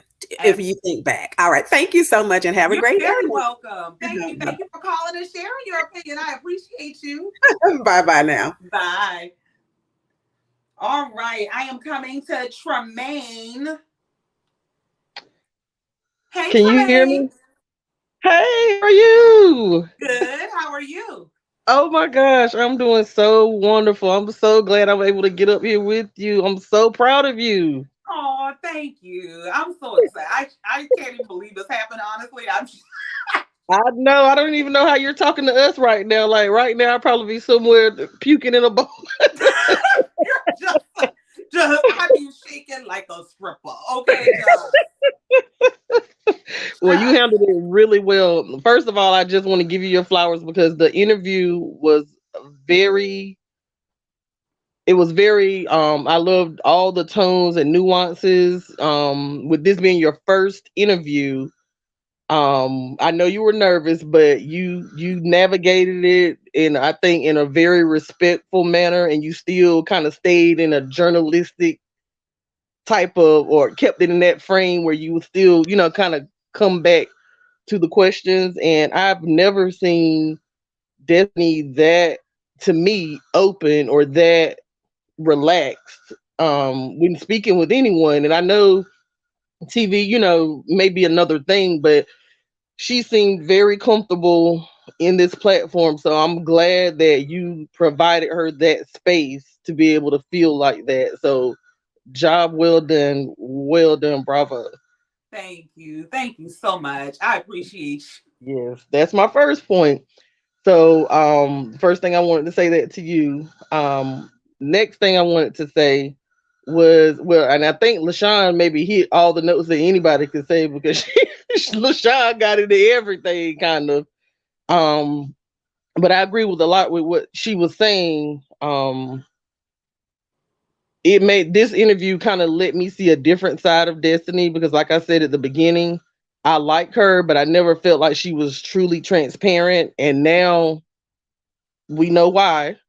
Or now we know, not saying that it gave any excuse not to give other content, but it gave us perspective and it gave us, information that we didn't have before. So now I can kind of look at her with a different lens when I'm watching the show. Wow. No, go ahead. I'm sorry. No, I was just saying why I appreciate that. Like, no, Yeah. because that was my goal, is to give her, a space where she could really just open up and be herself. And I didn't know what I was doing. I just prayed and said, Lord, here we go. So I really appreciate. I truly appreciate that. I really, really do. And the part where she said that her coach actually referred her to you, I was like, oh my gosh, we're blowing up. We coming on up in the world Girl, like we yes, coming up in the world, girl. No, yes. the life coach had referred you. Okay. That's huge. That is huge in itself. So you should pat yourself on the back for that one. That's definitely deep. I don't know. Do we have a name for your Kia Simone stands? What's I think they had said K Squad. I was K Squad? I like that. K Squad. Okay, so I so think that's K what we go Squad, we because coming up. I thought I was supposed to put a poll out, I think, and then I couldn't remember all the names that I was supposed to put shop. And so I think, yeah, we just gonna go with K Squad. That's what I think they had come up with. K Squad, we blowing up. But and I'm gonna try to be quick because I know other people are probably waiting. Yeah, I got Um, okay. So the male comment about the money. I I don't agree with what how Mel handled that, and I understand where she was coming from. Like I did this to you for you, and you're saying that I'm a bad friend. But I agree with I think it was LaShawn that said, like when you do something like that, you if you do it from the heart, then that something like that, especially when someone's vulnerable, you don't come back and speak on that again. That's not something that you unless somebody said specifically, you ain't never done nothing for me, show me the receipt, then that's when right, you bring something like that up. But your right, charity just shouldn't be spoke of in that way. right. And my thing is, I've been through enough in life to know you might come across a day where you are the lender, and you might come across a day when you are the borrower. The borrower, that's you right. know, you got to be careful how you throw things in people's faces when you're up because you never know. There are people who, when I said, hey, I got a few extra dollars, that turned around and had to give me a few extra dollars, the That's very right. same people. You know what I'm saying? That's So right. the tables turn.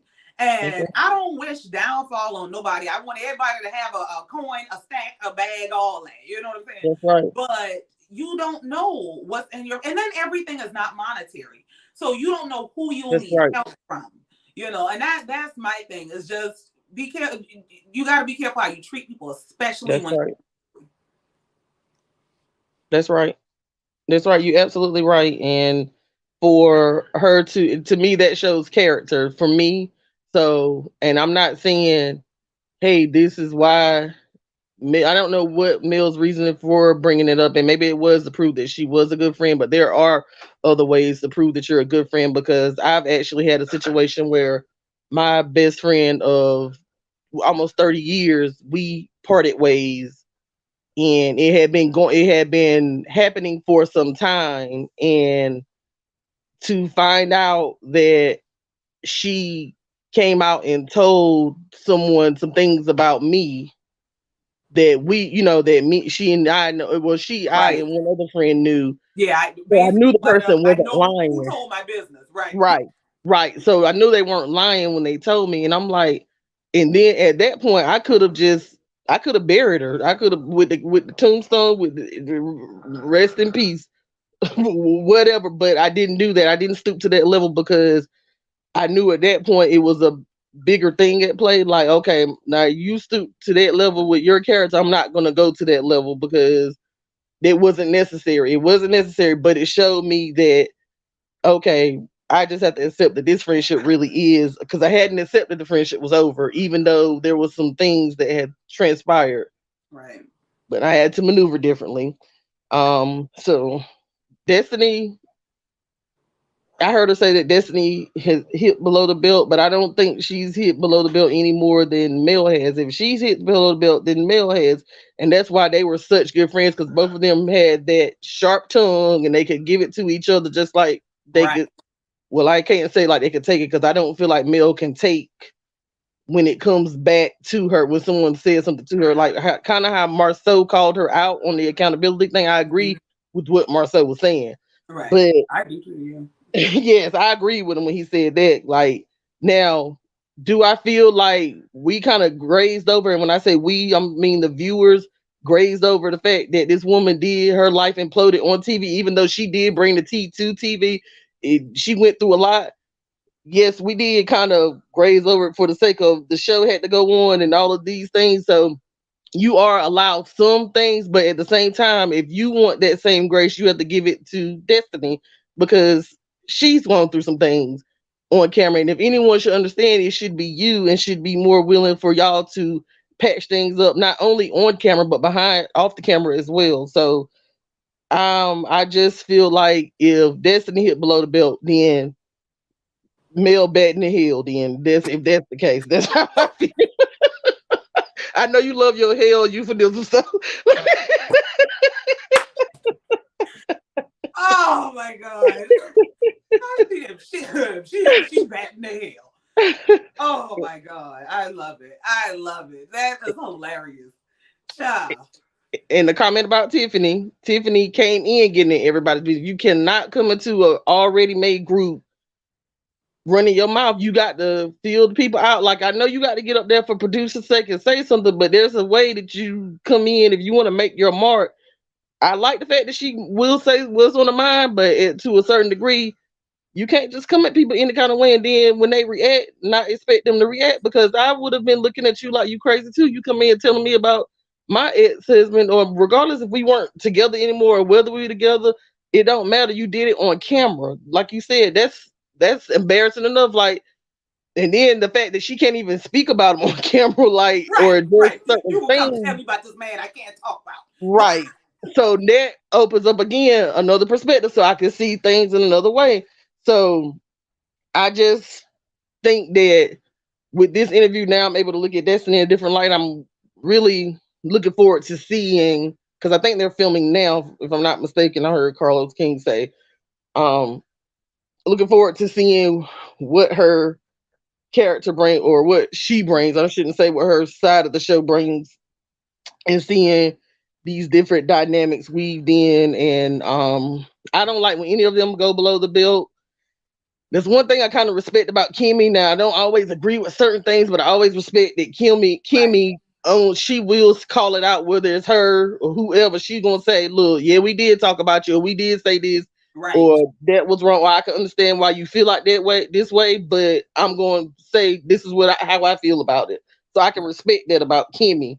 It's just that other cast members I felt like have always felt held strong on their opinion, whether they're wrong or not. So, all right, I'm gone. I feel like I'm talking so much. All right, I'm going. I'm saying everything. Well, thank you so much, Tremaine. I appreciate you calling it. Thank you. You're welcome. You have a good day, Keep up okay? the good work. Bye bye. All right, girl, get it in. Bye. Bye. All right, Alondra, I am coming to you. Hi, Kia. Can you hear me? Hi, Alondra. Yes, I can hear you. Oh my goodness, I'm so happy to be on. First, let me say to you, I love your platform, everything that you are doing. I am just so happy for you. I didn't catch the entire interview, but once I caught the end, I just started smiling because I know that that was a huge thing for you. So I'm just so happy to be a subscriber of yours. Because I watch you faithfully. Right after I watch the episode, I come to you. And that's for Real Housewives too. I be on you, girl. Girl, yeah. And speaking of, I owe y'all 2 episodes. I'm working on them for y'all. Don't have to put my in the comments. Well, look, I got time, so that's fine. But let me go ahead and jump right into it. I took some bullet notes so I wouldn't be all day.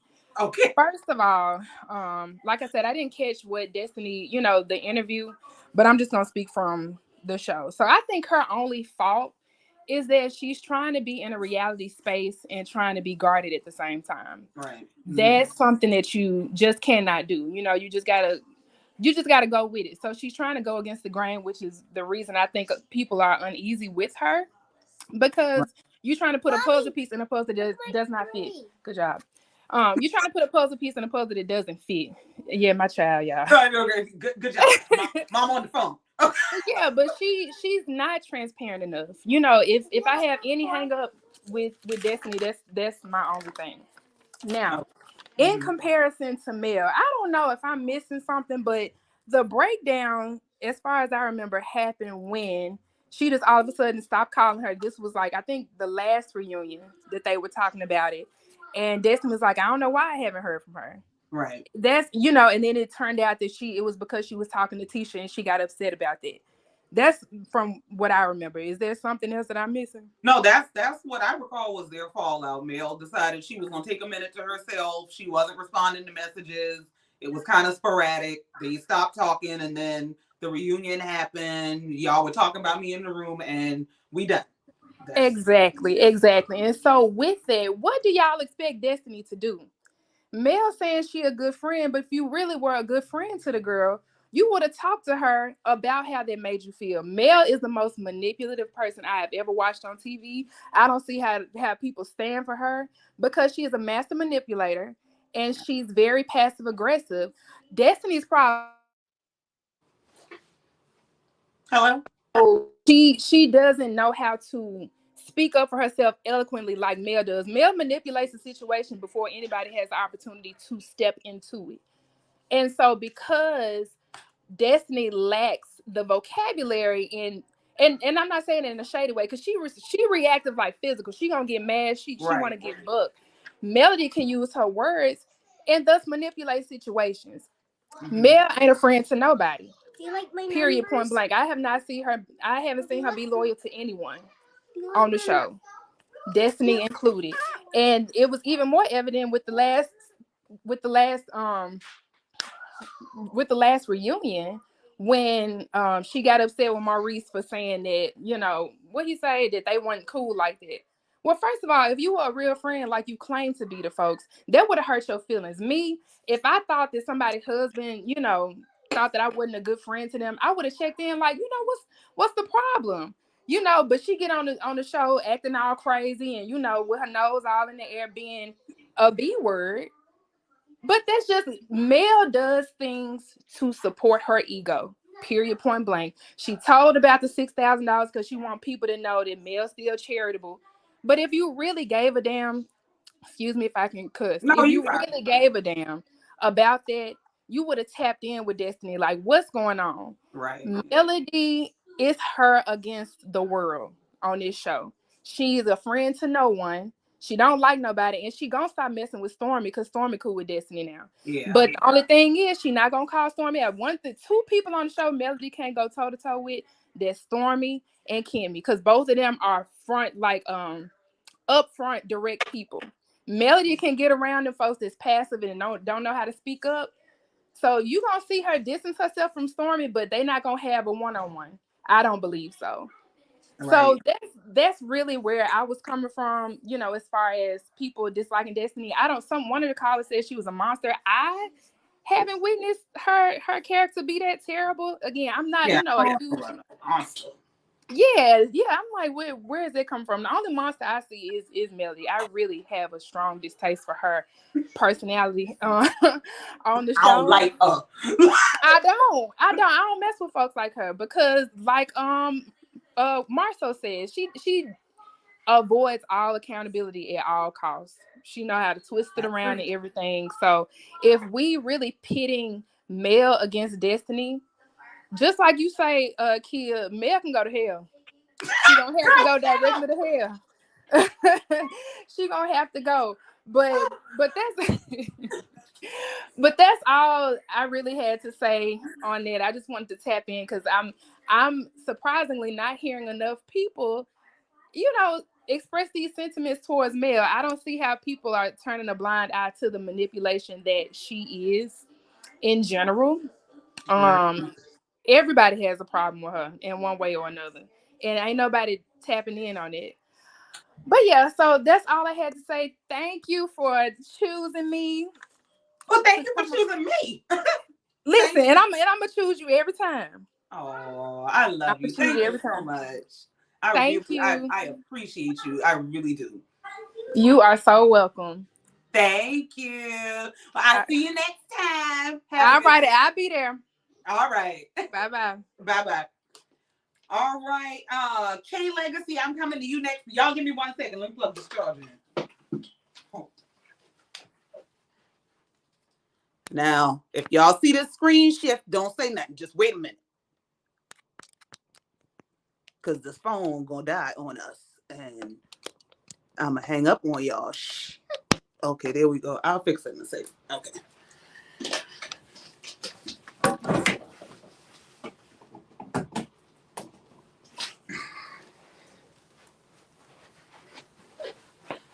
Yeah, we're a tad bit ghetto around here. Okay. All right. Mind your business. Judge somebody else. All right. There we go.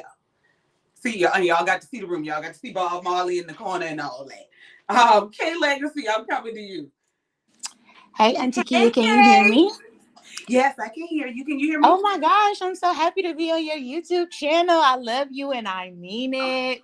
I I've love been you, and watching I you for a year and I'm just so proud of you. Oh my gosh. oh, And I thank also you. took some bullet notes like my girl Alondra, so I'm gonna try to be quick. Y'all better be efficient. So I'm just I'm trying to be organized just a little bit so I don't lose my thoughts. So I do agree a lot with Alondra. It's funny because she said a lot of things. She shares my sentiment.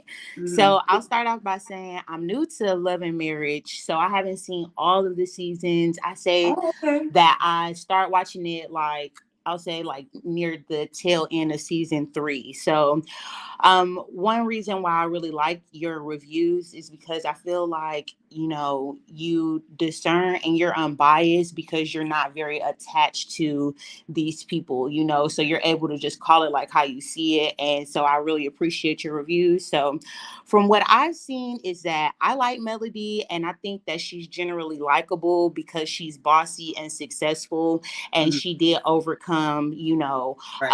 a general hardship, you know, that a lot of women can relate to. Like she Right. is the woman that a lot of women aspire to be. Mhm. However, I do see how, because she's brilliant, really. So she is like, you know, she can be very, very manipulative, you know, and I say that because I just feel like she can't really take any criticisms, and her personality or her persona, because that's one thing that I need people to remember is like these are people's TV personas, you know, so it's like Right. I don't know if these are, you know, if that's how they really, we don't know how these people really are. So we're just judging them off their persona. But her TV persona seems like she can't take a lot of criticism. And if you do give her any criticism at all, then she'll take it as a slight and cut you off. Right. And so, and I think that that's manipulative. However, your interview with Destiny just now, I think she just overall lacks the star quality because yes, she is trying to be on she is on a reality show, but she's not as vulnerable as Melody. And I think that is what I like that gives Melody the edge because Right. she was willing to be vulnerable. And even with watching the interview, you carried that interview with your enthusiasm because I was really bored. And for lack of a better term, I was bored I really wasn't even I kept like Destiny kept losing me, honestly, because she was very she was just flat, you know. So, and I think that that's the exact same persona that she gives on the show too. So I'm just like, Destiny is just overall uninteresting because she is lacking that vulnerability. I said that Melody, or this is just what I wrote. I said Melody is better for reality TV because she's willing to be vulnerable. However, Melody is willing to be vulnerable so long as she looks like a winner.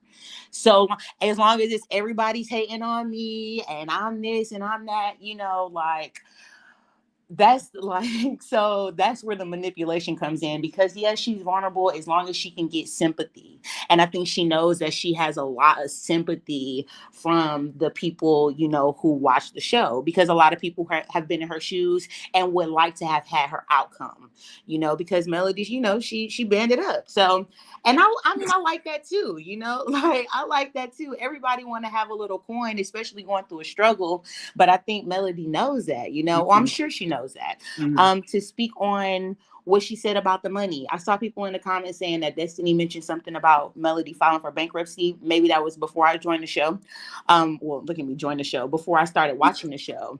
But Melody, I believe that was a lack of character for her to say the dollar amount because, you know, you can say, you know, if Melody, not Melody, but if Destiny has spoke on, you know, Melody helping her with her finances, then I think that's just what it should have been. Like, yeah, okay, I helped her, but to say the dollar amount, and then $6,000 is a substantial amount of money, Right. you know. So to say that out loud on a platform, I think that was an overall lack of character, and I think that was, you know, really Melody allowing her mask to slip. Like this person is not.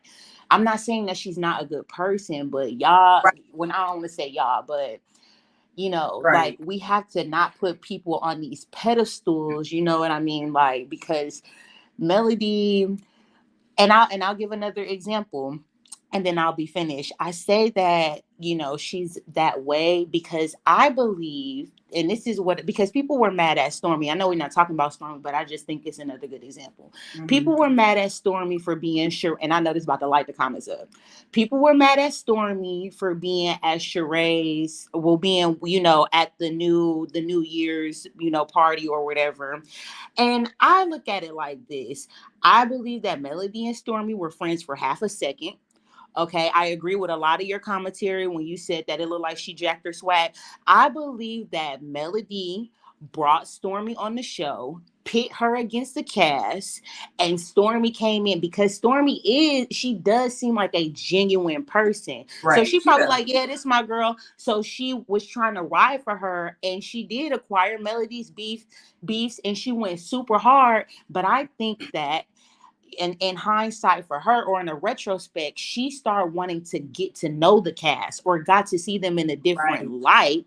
Right. So it changed her perception of them. And I think that she probably could have given Melody some criticism, you know, and maybe Melody didn't like that or whatever. As far as her being at the party, do I think that Stormy is trying to build a friendship with Martell? No, I don't think that. But I think that Stormy is a business owner, a real business owner. She has a brand, and she's going to use the social net that she's been introduced to, you know, share her business, expose her brand, you know, whether it be Real Housewives of Atlanta, Love and Marriage DC. You know, I just think that was a business power play. And a lot of people thought that was fake. But personally, I don't believe that Stormy owes Melody as much loyalty as people was trying to say, because Melody tried to play her like a fool. Right. So, and you know, she just peeped game. And I thought their friendship started off as like a brand ambassador kind of a thing. It wasn't my understanding that they knew each other, had this extensive history. I thought it was that Mel was on this show and Stormy reached out to her to be a brand ambassador for her brand, and they kind of grew from there. Now, I could be mistaken, I could be missing some information, but I agree with you that I don't think there should be that there was an organic expectation. Yeah, like, and then I remember in one of your reviews you said like that one episode where you were like, it was like this interview style conversation. It's like it was not an organic friendship.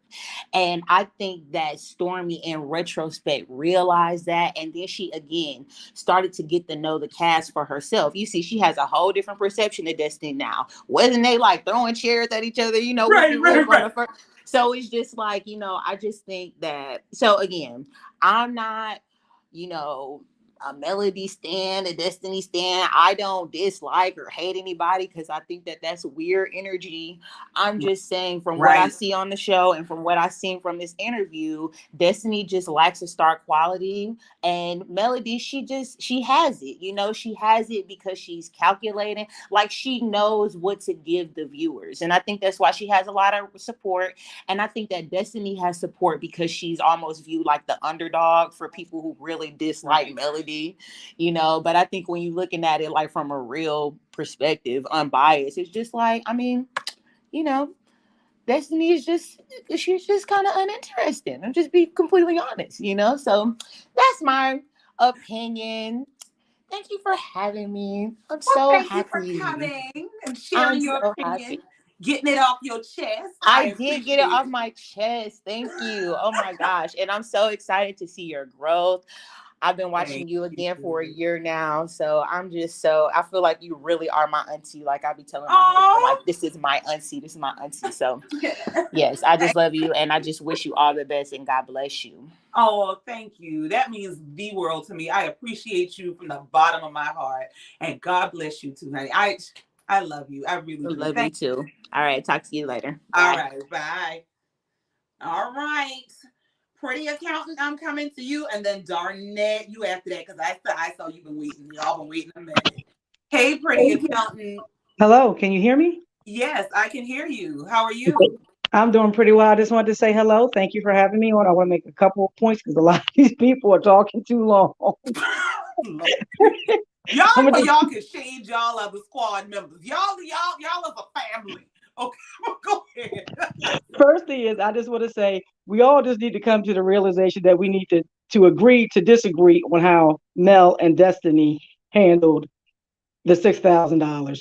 We're never going to come to a consensus, and that's just because we're different people. Right. Number two, the idea that none of us are biased. We're all biased because we're basing it on what we view on television. Now, Right. these may be all great people behind the scenes, but you know what?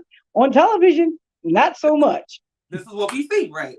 This is what we see. And my third point really is for all the shade that Melody has gotten. I mean, I think she seems nice. Again, I don't know these people from a can of spray paint. I probably wouldn't even speak to them if I saw them at the 7-Eleven, to be honest. But for someone who seems to, everyone says is manipulative and she's gaslighting and she's using them and all of these things, I don't understand why do these people want to be in her space? Because and I've had relationships and friendships dissolve after many, many years, and I don't badmouth them. I just don't communicate with them. Right. I don't speak ill of them. I don't try to do business with them. I just walk over. away. And that's the part that I'm not understanding. People are having all of these negative interactions, from their perspective, because they keep dealing with someone who apparently keeps performing negative, things to and for them. And I just don't understand that. Right. I agree. I'm not a person who believes in forcing things. And my thing is, and just because something doesn't work, it doesn't mean this person's a bad person, that person's it is what it is. And once the friend, and that's my thing, truly, the bottom line is if the friendship is over, it's over. Let it go, but we don't have to drag and bash each other and expose each other. And I'm like, man, tell each other's business. And like you said, we can agree to disagree. I just have my position on, how certain things are handled. Because I'm of the same sentiment that when a friendship or a relationship of any kind is over, I like, what does it benefit me to go out here? I'm gonna drag this person. I'm gonna continue to try to interact with them just so I can have, negative feedback. So, I get that. But yeah, everybody needs to agree to disagree and move their own directions, I think. Yeah. So thank you for having me. Like I said, I usually don't even watch reality shows. I'm gonna be honest, I think they kill my brain cells. But for some reason, I've somehow gotten hooked up into this one, and I don't even have cable. I watch everything on YouTube. So you're not the only one I watch. I agree with you 90% of the times, but again, I agree to disagree, and I like as long as we have respectful discourse, I'm cool with it. Absolutely. And that's the premise of this whole thing. Have a great day. I'll let someone come on. You too. Thank you so much. All right, Miss Darnett, I'm coming to you. Hi. Hi. Congratulations on your blow up. Oh, thank you. And that interview was wonderful. Thank you. I appreciate that so much, Miss Darnett. Thank you. I heard on the calls that they use the word accountability a lot. Mm-hmm. But who on the show has taken any accountability for any of their actions? Mel's not the only one. Right. I will give Mel credit. There's been 2 times since season 1 she has taken accountability. Mm-hmm. With Keisha, of all people, she has apologized to her about the statements she made about her marriage and everything else to get back on good terms with Keisha. Mm-hmm. And Mel is a boss, and she's gonna always be a boss on things. So she's gonna have that bossy attitude with her. She's not gonna let anybody convince her she's wrong about anything. Mm-hmm. And I give her props for that. Mm-hmm. But about the money situation also, yeah. If I'm in an interview, somebody asks me a question about my friendship, I'm a state it. Okay, the amount I'm gonna make sure you don't know she bought. I gave her $20 compared to thousands of dollars. Right. My only problem with Destiny is she claims she's an actress. She doing shows and everything else. She is the world's worst actress. She's an actress, Lord. Yes, on her YouTube, she done said things such as she's the only professional actress on the show. And Destiny don't remember her lies. That's my problem with her. You gonna tell me a live girl make it good? Make me live in Alaska and buy that ice house. I cannot. Like with her son. In September, she cried, "Oh, I'm going through court custody case too. Also, y'all all have pity for Mel. What about me?" But your last interview this month, you claimed you had already went through your case with your son-in-law. Now, which one is it? Are you fighting for custody of your child or it been settled? From her So, last interview, she stated it had been settled. Her and LeBerick have joint custody of law. mhm. So why in September you crying you was going through a court custody case with them? Was she Make saying it that make sense. she said it had been, well, when did she say it was? She said just this week that it was settled a long time ago? Yes. Well, Her what? last internet interview with Anthony, she said it had been settled. So, well, do you think that maybe that's what she's referring? She may be referring to, okay, a few Since months ago. September, you gonna put a been like it's been years ago?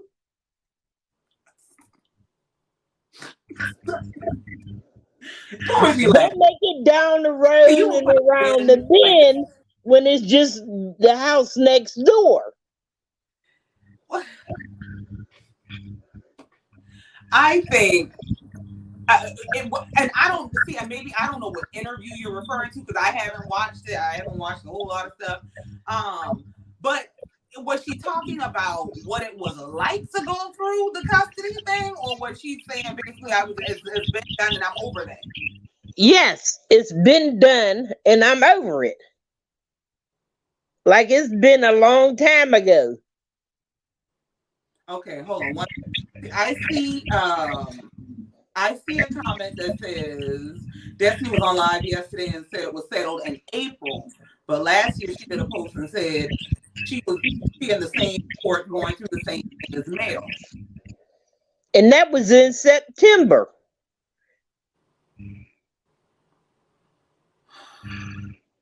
But I don't know. I don't know. I That's don't what know I'm who went to saying. court when. With her, it's like, now, had you asked her anything she'd have got stuck on, she'd have came online later on today, say you crucified her in that interview. She'll say she felt she was going through integration or something like that. She'd have made that interview so awful, or she'd have had some kind of excuse where, oh, I got to get off the line. My son's here. Well, I mean, and I guess that's why, I wanted to have a candid conversation with her. I wanted to have a real conversation, but I did want her to be comfortable enough to be candid because people, you can't, people don't open up when they're not comfortable or they don't feel safe. So I don't think it's, I don't feel like she didn't have a chance to open. I felt like she opened up to a degree because I learned things about her that I didn't know. But I don't know. I think some things are. I mean, some things just come down to perception. Did you ask her was she gonna have a reopen of Madonna's? What's No, her job title at the new business she has? no. She did say that she has a candle line launching. A She, 1 wick or half a wick candle? Knowing her. Miss Darnay. Darnay.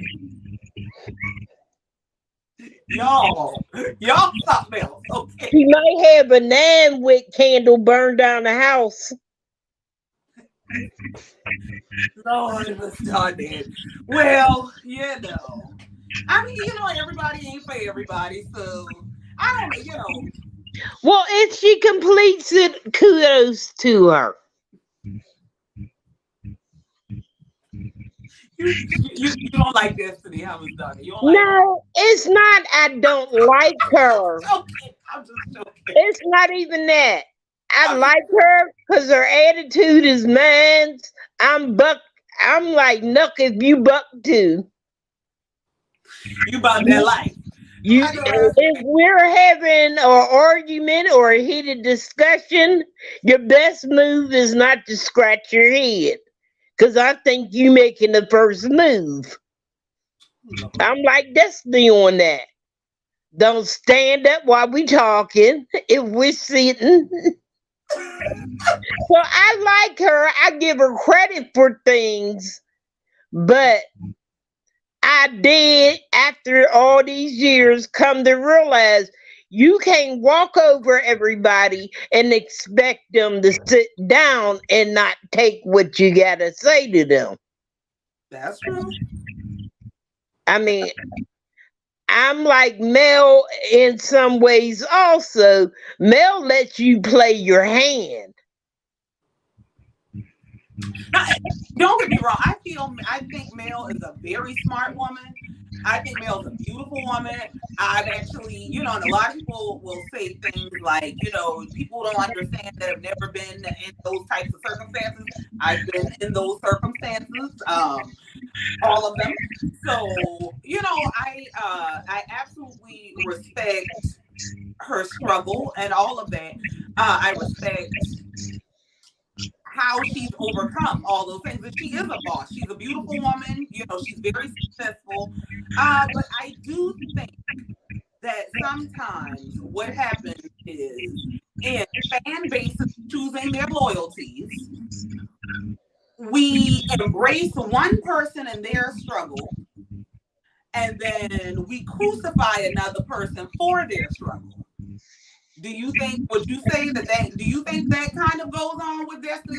Because sometimes I feel like for example, to say, well, why did your husband leave you? Well, we don't blame Mel for her husband leaving her. So, but that's because we understand what happened in their relationship. Okay. For that. And her husband didn't leave her. He wanted sister wives. Mel left him. Now, when you got a 3-week-old baby, your stuff ain't even healed yet. And the man that gave you divorce papers have you served while he in the kitchen fixing the sandwich. And you're not, hey, legally I can't speak on it, but something. You going on, and then you had all this time to speak on it. Why do you wait till Carlos have a meeting with you about being not likable? You ready to do interviews and you ready to go on your IG to talk about everything. You wasn't doing it before. And if you're talking about yourself, quit putting Mel in it. Don't put nobody in it. If I'm talking about myself, this is all about me, myself, and I'm going to be Beyonce on that one. Hey, you're right. And I do agree. And we did talk about that during the interview in terms of her, sharing more of herself and sharing more of her life And that, I get where people are coming from, where they feel like she has a wall up because she doesn't always, she's not always direct in how she expresses herself, and she doesn't always seem open. Now she said we're gonna see a change in that in the upcoming season, and hopefully, because she said, production is getting more into what's going on in her life, maybe we'll get to see more of her actual storyline and not so much of how she ties into other people's storylines. But Carlos already said on his interview where something occurred with Destiny that she told production, oh, that's too close to home to talk about. That's what Destiny told production? Yeah. So are you going to give us just what you want us to see or the true story? Well, and that's the question. She says, we wrapping up this season, and then what we got this season is what we got. And if we can handle I do feel for her, because I do put it in the state that Destiny's been raised by a man. So females might be something she has difficulty, connecting with. Because some of her mannerism is more of aggression, like manly. Well, because my friends that got all brothers and stuff, they get along better with men compared to females. And so you think that makes her masculine? Not masculine. I mean, it's just she's more connected with the men on the show than she is with the females. She done had a problem with every female on the show. Only reason why she didn't go after Kimmy at the reunion, probably because of the men, the Scotts. Because I always wanted to know, is you on public assistance? Did you get a PPP loan? What is it? Well, I thought she answered all it. She actually spoke to that in this interview, that she did. I think she got both. She got public assistance, she got a PPP loan, and all of that happened while she was on the show. So I think she did acknowledge that she got those things. And you get income from being on the show. And you claimed in your interview that you own 2 houses. Now, how public assistant ain't telling you sell something? Did you just get cash? Did you just get medical? Did you just get food stamps? See, that's where I was lost with her. Well, but what? Here's the thing. Nobody else on the show is laying out their entire financial profile. So why should she have to open up her entire, show me what kind of help you got? Did you get EBT? Did you get some light bill assistance? On the show. Like, why does she have, why would we expect that from her? Like, personally, if somebody says, I'm getting assistance, I think that's enough to indicate that they're not in the best of circumstances. We wouldn't act like Mel, for example, and this is just because I know people don't like this because of Mel, and this is not to talk about Mel, but Mel has had her own issues that resulted from her divorce. We don't ask Mel, we don't say, let me see your credit report. We're not asking Kimmy, show me your 401k from that job you just quit. We're not asking for that from those people. So, but none of them put that on the show as part of their storyline. Elaborate.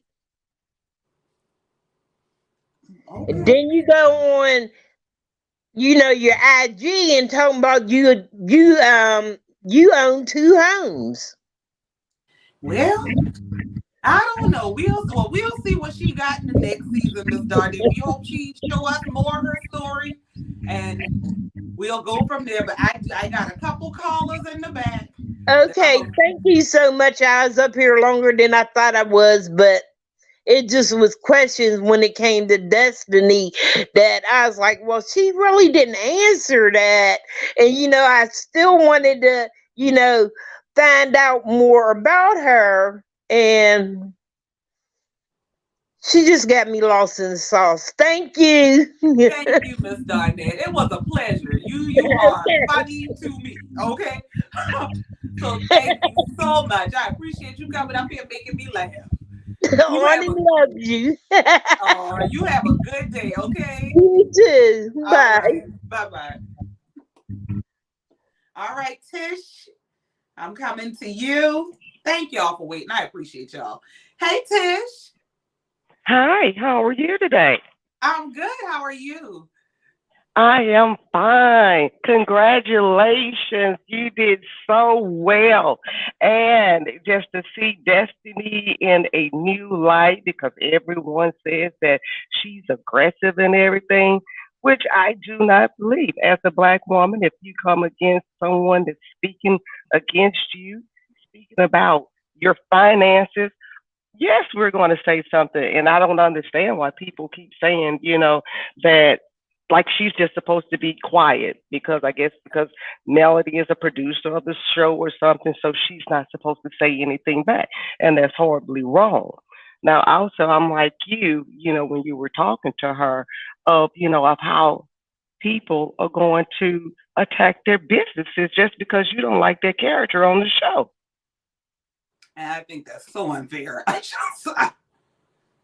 don't like that. If she has a good product, but you calling up, different, stores are telling them not to carry her, well, shoot, Johnson's over there got bad baby powder. We up there caught a Target and Walmart telling them not to put it on the shelf.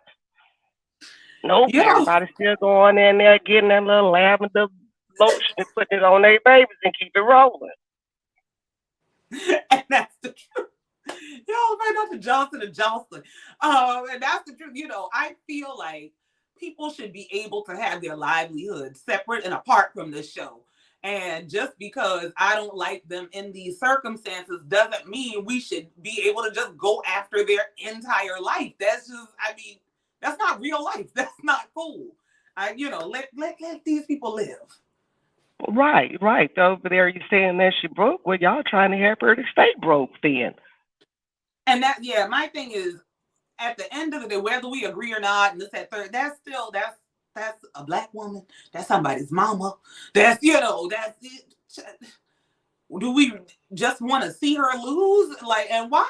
If that's why? And I think that's the thing that I feel like people don't really examine is why are we treating her like this? Why are we? It's just I think something's a little bit unfair. Right, as a Black woman, and with her having products on the side of, other products that white people make, and so we should be rejoicing and going out and going to buy her products. It doesn't matter because we don't know who these other people are, but just because we see them on TV and they're editing and cuts, and we don't know what she's really saying, we don't really know what type of person she is. But then, with your interview with her, she it brought out a lot. You see a different attitude, and then everybody want to go on, her past interviews and what she did with these people. Me personally, my opinion, they did not have the same energy that you were giving her, and so therefore it made her speak clearly and freely. Mm-hmm. So again, kudos to you of being able to put this lady on this platform as your first guest, and what is it? The K gang? Y'all, the K Squad.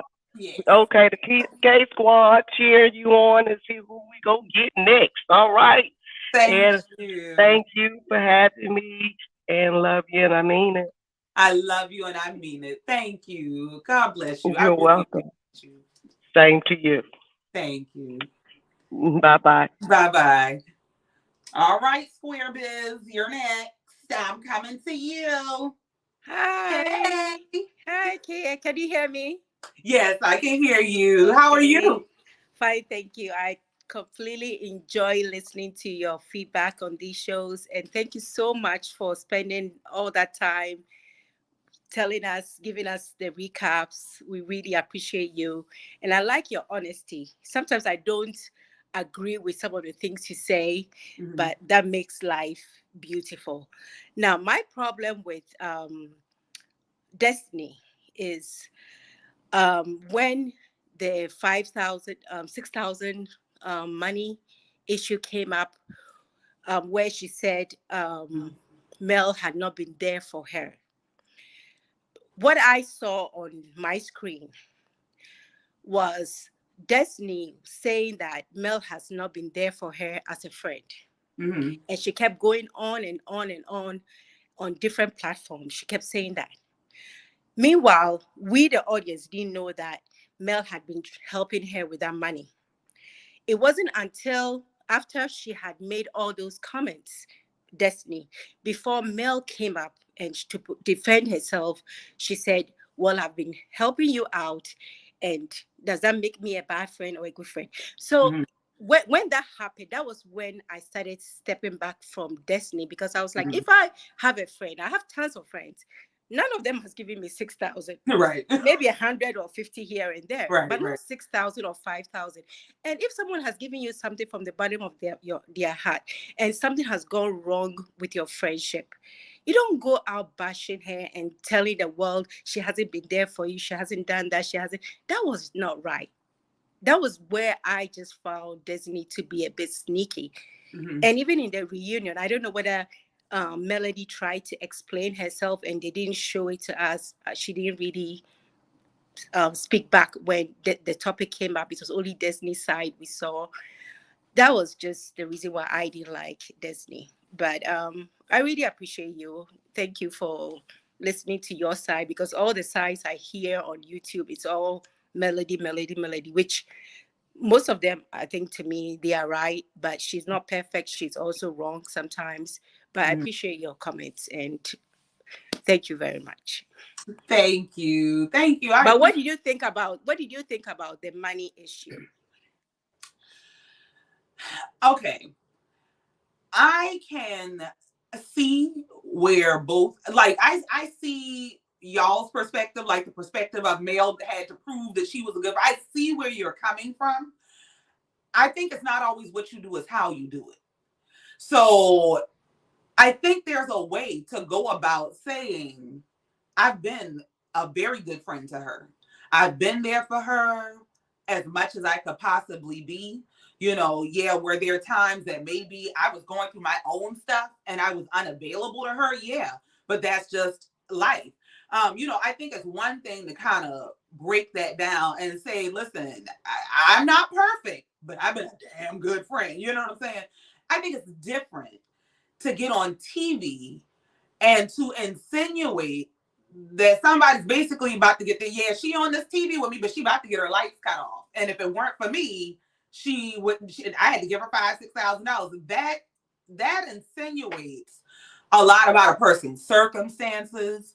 It tells you a lot about their capabilities. You know, so I think, you know, once a friendship is over, I know that some people say the gloves are off, the loyalties are done, but I just feel like there's a better way to go about it than getting on TV. Yeah, it was a utility notice on her. That was a little bit. No, but then, Kia, what platform did she go and do it on Carlos Kin's platform? And usually they just do things to shade. You know what I'm saying? Not that I'm making excuses for her, but even Destiny herself was there on that same platform, and she also was negative. She said negative things. So I wouldn't take what she said on Carlos Kin too seriously, because that platform is meant for them to shade each other. You know what I'm saying? But I think it would be a good idea for you to, if you don't mind me saying this, to please listen to the Sylvia, and there's another lady called Queen Sheba. Maybe just listen to their perspectives on Melody's side of things. And maybe you probably may understand why Melody is coming from where she's coming from sometimes. Okay. And I mean, I'm open to hearing other perspectives. And I think a lot of people think I do not empathize with Melody, or I don't understand her. Like, when I tell you, I've been in those, I've had a man, have a baby on, all that. You know, I've been in those shoes, so I understand. That might contribute to why I'm critical of certain attitudes, dispositions, and behaviors, because I know you can go through things and you can be very, very hurt. You know, things can really rip you from the inside out. But does that mean you start treating people certain way? You know what I'm saying? So that's what I'm critical of, is the behaviors, and, you know, feeling like, well, because I'm going through this, I can treat you like that. And that's what I think is not fair. Do I think she's been through absolute hell? Yeah. You know, and she's been through hell on TV. I went through hell in the privacy of my home, and it was overwhelming, you know. So I have a lot of respect for her, and I have a lot of empathy for what she's been through, but I cannot turn a blind eye to how she treats people. Like, I cannot pretend that because I can identify with her struggle, or because, you know, oh, he shouldn't have did that to her, he put her through so much. I can't then pretend that, well, yeah, she's hurt in this way, so it doesn't matter when other people are hurt by her. You know what I'm saying? Right. Yeah. And that's just my perspective. I hope you will have Melody on your show and interview her too. Well, if she would like to come, this Right. is putting the word out there on the whole worldwide internet right now. If she would like to come, I don't have anything against any of them. I'm a very passionate person, you know, so when I deliver my opinion and my reviews, it comes across with a lot of passion, you know. But I don't know these people. They don't owe me no money. Ain't none of them gave me no, so I don't have nothing against anybody. So if she were interested in coming to share her perspective, or, you know, wanting to address my perspective or anything, I'm open to that. I'm completely open to a conversation. Okay. So I know you love her. I can tell that's your girl, and you love Mel. So I love Mel. I understand where she's coming from. She's not perfect, and Destiny is also not perfect. Right. We're all doing a good job, but sometimes we have to be honest with ourselves and sincere with ourselves. Right. Right. Thank you very much. Thank you, Square Biz. I appreciate you. Thank you. Bye-bye. All right. Kia, you like who you like. Well, ain't that life? Don't everybody like who they like? All right, lady, 6916, I'm coming to you. Hello, can you hear me? Hey, yes, I can hear you. How are you? I am good, Kia. I love listening. I like sit by and wait for your videos. Thank you. So I'm so glad that you were able to get Destiny on. I'm glad that someone opened their platform to hear her side. I listened to her live that she did with another YouTuber on I want to say Sunday, Courtney and Eddie, and it was really insightful because she said a lot of things that we didn't know, that I didn't know. And then I listened to her live on Sunday, and she said other things that we didn't know. And I really wish Destiny would open up and share more of what she has done. And then I also see that she said that they cut out a lot of her scenes. So that also makes a difference when you're dealing with production. I've been watching this show from day one, and the reason why I tend to wait to watch your reviews is because I see you're normally neutral. You don't have a lot of biases. You give everybody the smoke. Everybody can get it. and that's something that is true, because I tend to lean another direction, but I see everybody's fault, where everybody had something to do with the demise of these relationships and friendships. I'm not a Mel fan, because I felt like from day one, Mel was giving fake. On the first episode, Mel came in with the pretense of blasting Martell and letting the world know that he had cheated on her. And it was from that point on, but yet we blamed everybody else for what she started. She actually got that ball rolling. And it just kept rolling from there. And then when the other people were talking about it, she was like, they was picking on me and talking about my marriage. They was talking, but you put it out there. because you can only attack me with what I give you, right? So I just feel like that through this whole 5 seasons, and then I also think these people don't get a break. They film all year long, maybe with 60 days off, and the rest of the time they're filming. That's a lot mentally and physically, because we're wearing them down in these comment sections on YouTube and Twitter and in their inboxes. And I heard Destiny even saying that she gets DMs, threatening DMs, and that's really, really sad. But to hear her saying that she helped Mel out, and when she received the money in return, she thought it was Mel just repaying her, saying thank you. That really, to me, spoke out. Because if you file bankruptcy and I'm your buddy, because I have a lot of friends, a lot of female friends, and I have a friend, if I got $10, she got $7.50 of it. And that's the way we both are to each other. Right. And if she files bankruptcy and she comes to me and say, hey, Rhonda, my car's down, can you rent me a car? I trust her enough that if I rent her a car on my credit card, that she's going to take care of business and handle it. And if she happens to send me a Cash App or a Zelle or a PayPal in return, I'm going to take that as appreciation for what I have done for you in the past. Not that you're going to get on a horn and let the whole world know that you've given me money. Not only did she say that about Destiny, she said she had to give Martell money, and she had to help out the Scotts. She had people believing that the Scotts were living in her home. She gave them a car to drive. She put that out there. No one else did. So I just feel like we need to see all details. I like everybody on the show. I think that these women and these men are really, really great people, are making boss moves in Huntsville, Alabama. I want to go visit Huntsville, Alabama, and I have never had any desire to go to Alabama at all. So I just like the fact that I see people that look like me, shades of me on TV, that have the opportunity and are out here making big moves. And it really is disheartening to see the fact that they're acting a fool, and I don't use that word lightly, on TV for the name of money. And at the end of the day, Carlos King, this is his production, but it's a man that don't look like us that's pushing it with money. So we've got to be careful what we put out here in the streets. That's it, Kia. I love you, and I pray that your page and your YouTube channel grows and grows and grows and grows until the Lord just opens up the floodgates until you can't handle anymore. Okay? Take care of yourself. Thank you so much. I love You're you. welcome. I appreciate that. Thank you. You're welcome. Bye-bye. All right, Ty. Hello, hey, hello. Hi, how are you? I'm doing good, and this is my first time. I've been watching you for like the last 5-6 months. I love your channel. Oh, thank you. I do, because most channels are male biased, and I think like most fans, everybody can get it. Everybody lies.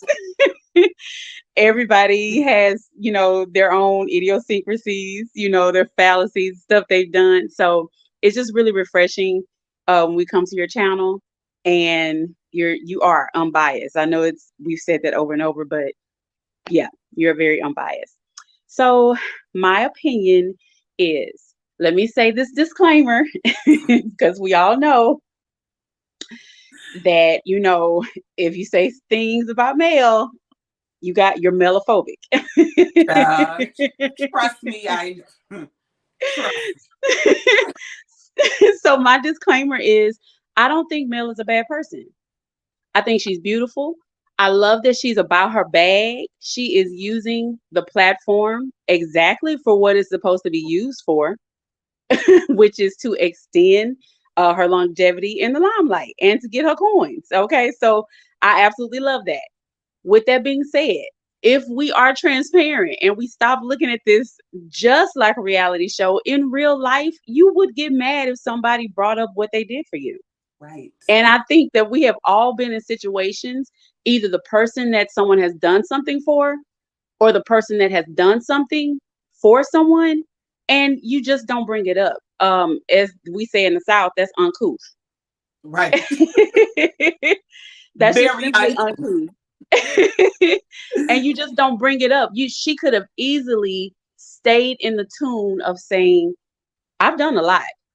And that's all needs to be said, because what is already understood doesn't need to Does be not need explained. to be explained. Right. If you know, you know. Okay. Right. So, and that right there can hurt people ages and make them act out because you're being, coy with the fact that you know what's really going on. So I just feel like in most situations, like the lady who just got off, when you see consistency in people's behavior, and that's any of them, you have to call it for what it is. I mean, and I feel like it's sometimes the audience can be a bit biased because they consistently call Tisha dumb. They consistently call Marceau chauvinistic. They talk about the Scots. Everybody gets called out. And Mel is given this unprecedented grace for this thing that Martell did to her that has happened to a lot of women. And when we say, well, she's a Black woman, how could you tear a Black woman down? So are the other women on the show.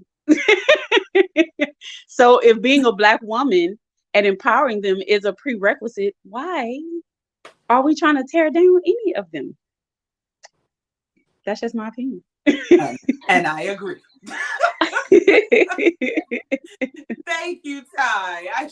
I appreciate you. Thank you for all your support. And I'm so glad you love my channel. Thank you. Thank you. All right. You have a good day.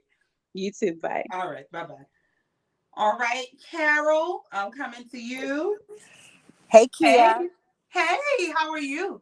I'm awesome, and I am so proud of you, sis. I am so proud of you, and I'm glad that you're getting your flowers because you deserve them. Thank you. I will try to not be long-winded, and I just want to let you know I appreciate your critical thinking skills and you're unbiased. I mean, you have that anybody can get it attitude, and everybody's gotten it. One of the things that concern me, and I'm just speaking candidly, no attack on anyone, but the millimeters, they remind me of the Trump supporters, where I roll for you no matter what, good, bad, or indifferent. And that bothers me. I like Melanie, but she's not perfect. Right. Far from it. She's very manipulative and passive aggressive. And they all have their faults, but I'm concerned about, they're as bad as the Beehive. They just attack people that don't agree with their perspective. And I think, it's probably a cadre of a lot of women who've been hurt or who've been wronged, who've been cheated on, who has not. And it's almost like they're funneling their pain through Melanie. And it seems so personal. And at the end of the day, none of us know none of these people, And it's like, how do you ride so hard for somebody you don't know? We can all relate in some capacity to all of these women on some perspective. So I'm concerned about the cult-like attack mode. Yeah, following, and anybody who disagrees, it's like they're burned at the stake, and that just really concerns me. And so it's refreshing that you are fearless. You come on, you say what you mean what you say, and you're like, and it is what it is. I've seen some other bloggers who I like, and they literally have said, I'm going to just stop commenting on Love in Huntsville because they can't take the heat, and that's unfortunate. It's really unfortunate. I mean, we all have an opinion, and it just concerns me that adult women behave this way. Like, what do you tell your daughters in terms of their conduct when they go to school? You know what I mean? So at any rate, I just wanted to let you know that you are appreciated. I'm a ride or die, and I hope, and I don't feel that I am where any of us who really roll with you are in jeopardy of you leaving because people attack you, because you're built for this. You're built for this. That's cold, but don't you go nowhere. And really,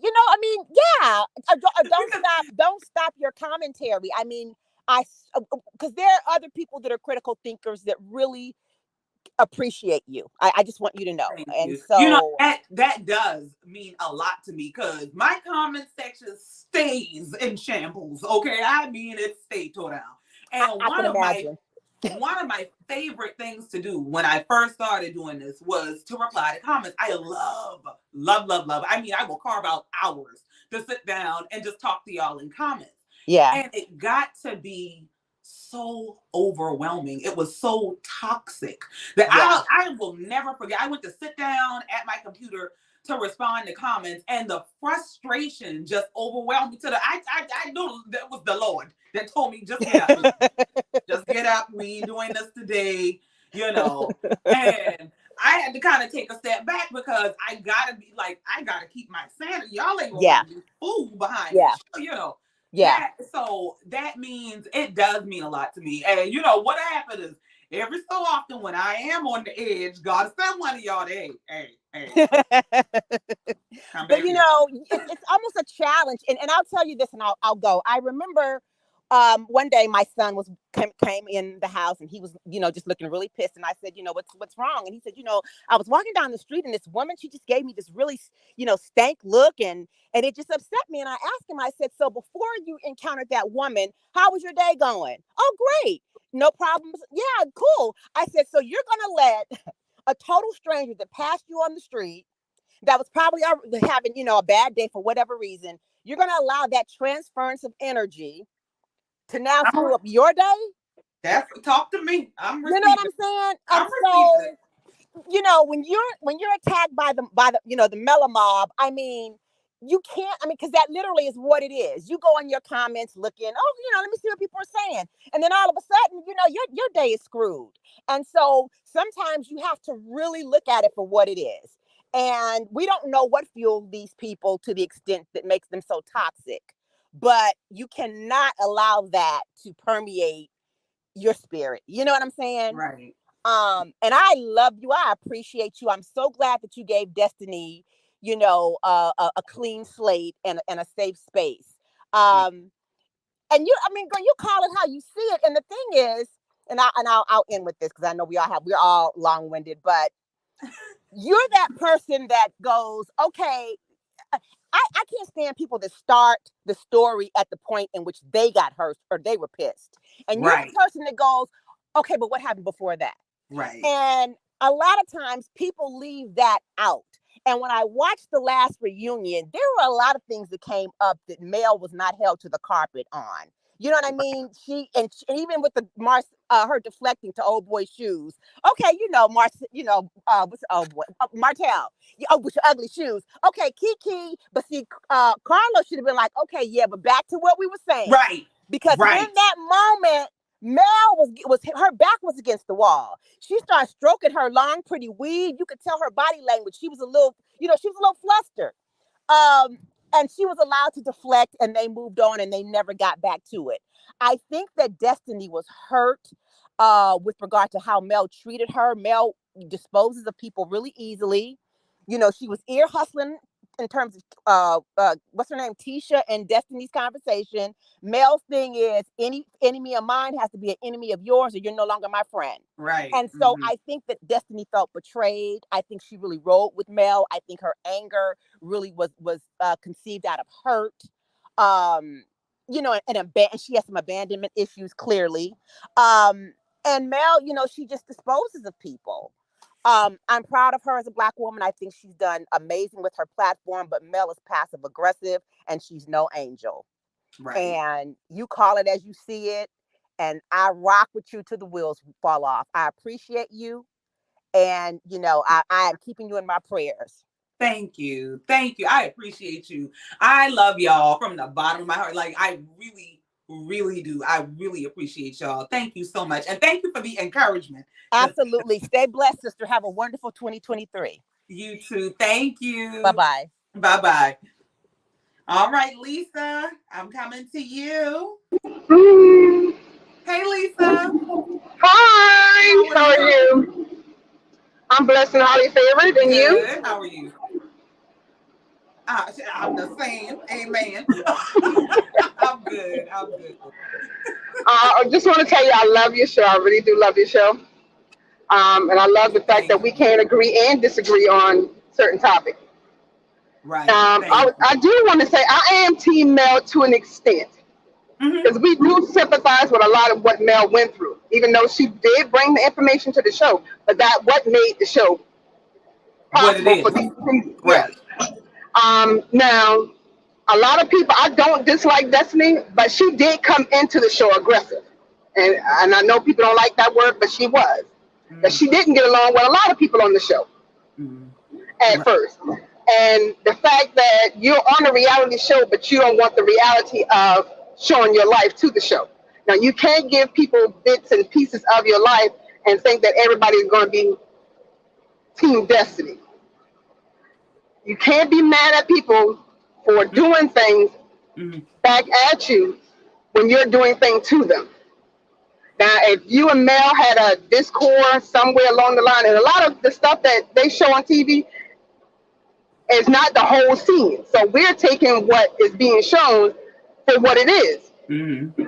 And, you know, my point is, I can be petty. So if I lend you $6,000, or if I give you $6,000, and you're putting this discord out there about me, but I'm not a good friend, oh yeah, I'm going to tell it. And a lot of people have to say, you know, they would say that's too far, but a lot of us would. Everybody has a petty side to them. If you come for me, I'm gonna come for you.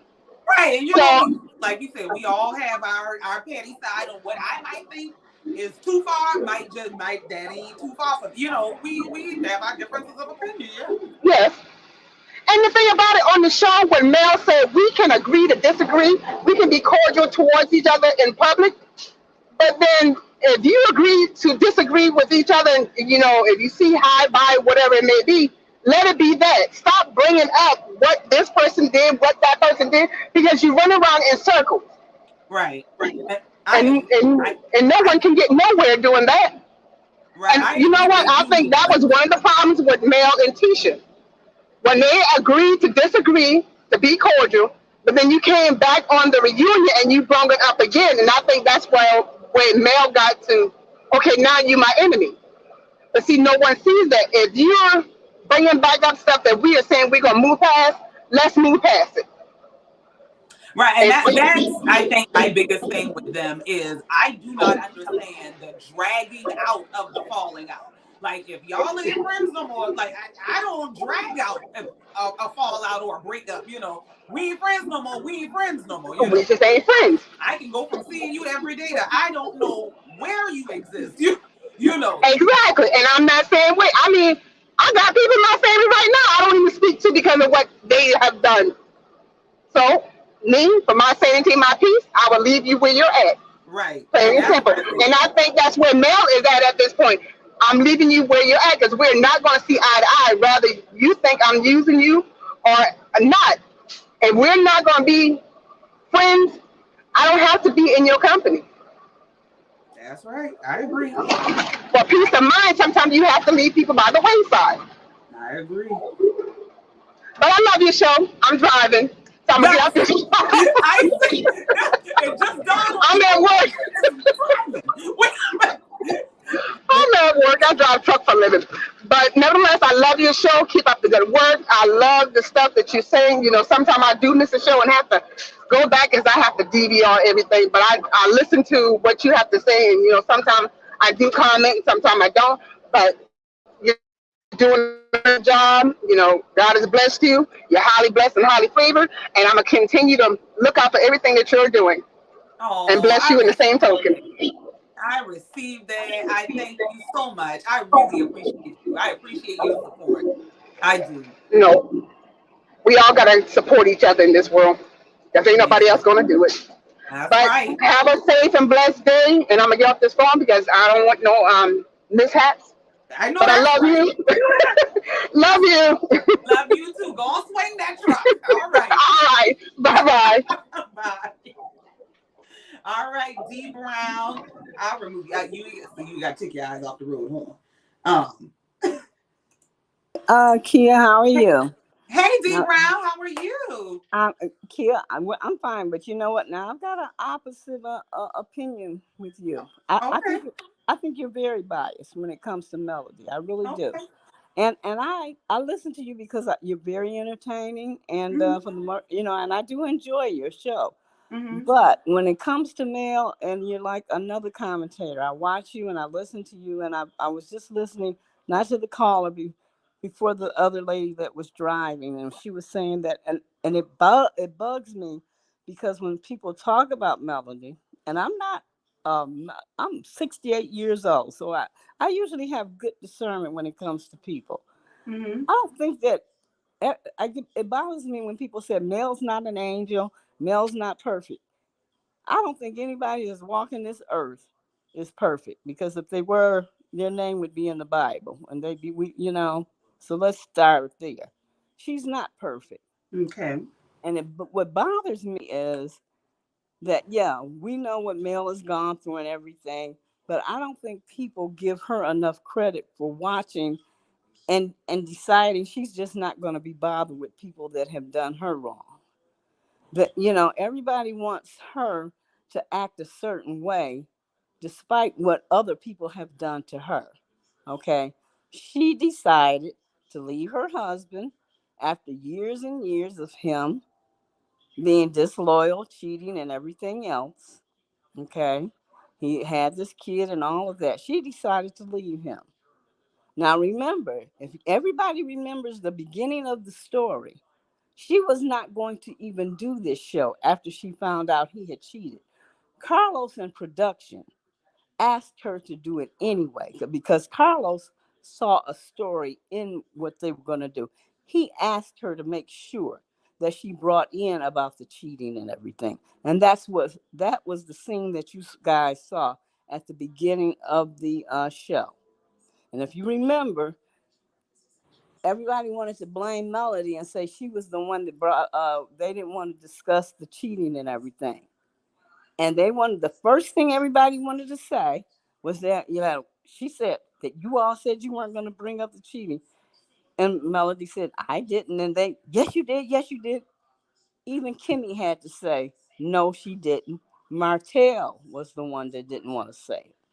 Okay, if you remember, every time something happened, they wanted to quickly, automatically say that it was Mel. Tisha. When Tisha found out, when Melody was getting her divorce, or they were going into the divorce, Tisha found was talking to Mel, Mm-hmm. and they were eating. And I think Martell was the one that was, when he and Marcel or something said, you had 20 women. He was the one that accused Marceau of having 20 women. Because Martell is the kind, he's immature. He got in trouble. He's saying on everybody's going to get in trouble because that's the way Martell is. And for some reason, all of a sudden, it's Melody that's trying to break up Tisha's marriage. Am I Okay. correct? No, you're not. I'm sorry. Because what we did was we just conflated two different scenes. Because at that lunch, when Mel and Tisha were sitting down eating that you're talking about, that was Mel telling Tisha that her husband was cheating on her, that she needed to get a babysitter, and she needed to go up to the bar and see what he was doing late at night. And No. that's not what happened. Here, the first time anybody ever mentioned about Marceau cheating was Martell. Go back. Okay, He was the but and then after that, that was a couple of maybe a scene the next episode or so. That's when Tisha and Melody had that meeting and they were talking. Yeah, it was. So what? Because I'm confused then, because I thought we were talking Martell about is the first one that no. mentioned about them having. What are we talking about though? Are we talking about Melody and her behavior and her not being an angel? I'm talking about Tisha putting all the blame on Melody about Melody trying to mess up her marriage. Right. So Okay. no. So what you're doing then is you're trying to take away the accountability for Mel's moment with Tisha and say, that was Martell that did that. Martell might have made his comments. Martell is who said Marcel had 20 girlfriends because Marcel was making light of him getting exposed for having a mistress. Now, that does not negate the fact that Melody sat down at a table with Tisha, another married woman, knowing how it felt to be cheated on and have this exposed in public, and sat at that table and told that woman, your husband is out there doing all kinds of stuff and you need to go find out. You cannot say Mel has absolutely no accountability for what she did in that moment because Martell also said it.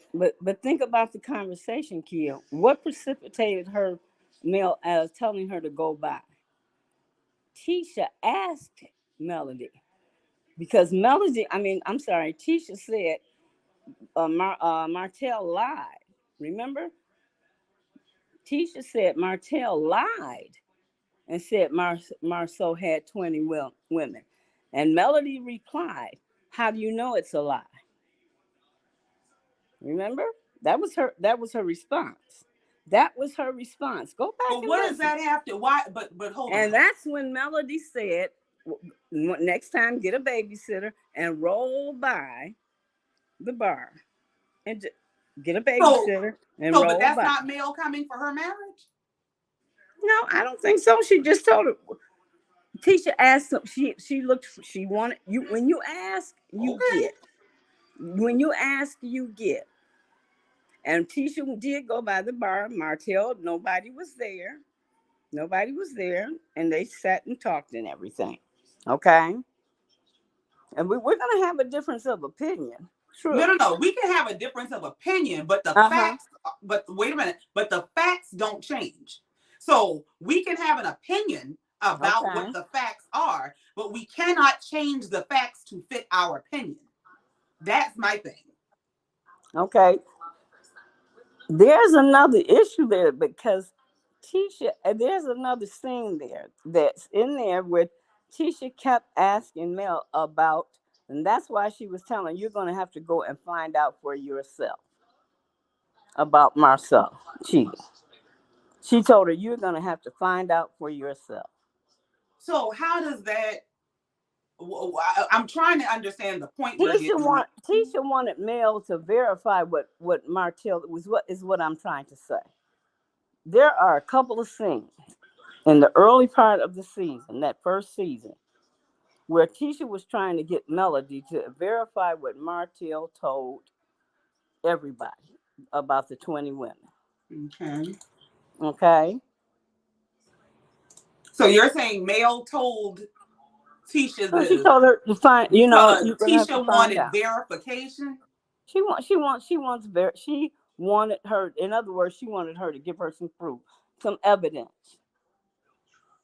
She wanted her to give her some evidence, like she had always said, because Tisha's the kind. In order for her to believe it, she wanted proof. That's what she was just saying. Okay. Okay. All right. But and I'm gonna go with so and even then, Mel did apologize to her for even doing that. Do you remember her apologizing to Tisha for doing that? When did she apologize? Just refresh my memory, please. She and Kimmy, they were at Kimmy's, and on the back porch it was Kimmy and Mel and Tisha. And Kimmy resolved she was being the mediator between Tisha and Melody about that same incident. About because Tisha felt like Mel was interfering and interfering into her marriage, and Melody apologized to her. She apologized to Tisha on the back porch. We're at Kimmy's. They were having drinks and everything, and she apologized and told her. Right. So what was she apologizing for? She apologized to Tisha for saying that if she felt like she was trying to interfere in her marriage, she did. She did apologize to her. So time out. Wait a minute. Time out. So you don't remember her? Wait a minute. No. Let me ask you this question. So she acknowledged and apologized for what we're basically having a conversation to say didn't Yes, she happen. did. Yes, she did. Right. So if she acknowledged it and she apologized for it, and she's apologized for coming for Tisha's marriage, then how are we debating whether she came for Tisha's marriage? She acknowledged it herself, right? She did apologize. She apologized for telling Tisha that I'll say it this way. She apologized for telling Tisha to go to the bar to check up on Marcel. I'll put it that way. Right. Because Okay. I mean, I feel like I get that everybody has been messy to a degree on this show. I get that everybody has their faults. Everybody has done some kind of dirt. Everybody has thrown shade and thrown rocks and all of it. Right. But, and this is, I think, and I'm just going to speak because we're talking about male fans and things. Sometimes what seems to happen is it's like you want to acknowledge what other people have done and we want to overlook what she does. Like we just had a whole conversation about you saying Mel never came for Tisha's marriage that ended with, do you remember Mel apologizing for coming for Tisha's marriage? So it's kind of like there's this desire to pretend that certain things don't happen. And Mel is just completely innocent. That's the problem. And it's not like I know specifically in my reviews, I am the equal opportunity reader. I don't care who you say that it came from me. I am the equal opportunity reader. So I will read any and everybody. They all get the smoke. But for some reason, when Mel gets the smoke for what she does, we got to do gymnastics about why she's not accountable for things that came out of her mouth. I don't understand. I hear what you're saying. Okay. Even though Tisha looked at it as Mel was trying, and she said, if you feel like I was trying to break up your marriage or do whatever, I apologize. Okay. There's a difference. There's a difference. She was telling Tisha she didn't mean for her to feel that way. There's a difference in that apology. But what was the intent of telling a person that? What is Tisha wanted verification. She wanted Melody to tell her, give her some proof, and that's when she was telling her to go by the bar, that's when she was telling her. All right, let's use this for example. Mel just admitted on this reunion she was working with the girl who was supposedly Marcel's side chick to bring her on the show. Was she doing that for Tisha's benefit because Tisha wanted verification? I think, you know what, after that, because Tisha kept the narrative going, because that wasn't the first time. If you remember, Tisha then kept the narrative going even after that at Kimmy's. If you remember, they had that little girl thing at the, they've shown it a couple of times. Remember when Melody and they had a girls' night and they were all outside and they had that woman priestess or something in that backyard and it was dark out? And I don't know if it was for the, but anyways, Mel apologized to Tisha twice. One was for the, because girl, she apologized to her twice. But she apologized to Tisha once because Tisha said Melody hadn't been keeping in contact with her. And this is when Melody had decided to divorce Martell. And Tisha felt like Melody wasn't calling her and keeping in touch with her, whatever. And Melody told her, I'm sorry, I've been kind of dealing with my own thing with my divorce and all of that. You know, she went through the whole spiel about how she was going. And that's when, and Tisha said, when the lady said, well, how do you feel about her apology and everything?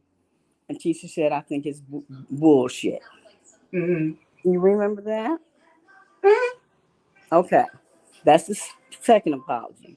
The third one was when they were at the reunion. And Melody then again apologized to her for saying if she thought she was trying to interfere in her marriage or whatever, and she would never want any woman to feel like she felt as far as their marriage or her marriage or someone, you know, interfering in her marriage. She apologized in front of Marcel.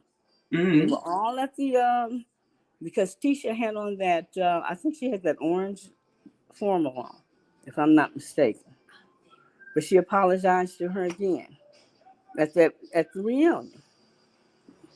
Okay, so I get that you're saying she offered these apologies, but what I'm trying to get is an Okay. understanding of Mel's intentions. Because the original question I was asking was Mm-hmm. about what is her intention? What was the motivation for attempting to bring who she says was Marceau's side chick on the show? What do you think was her Because intention for that?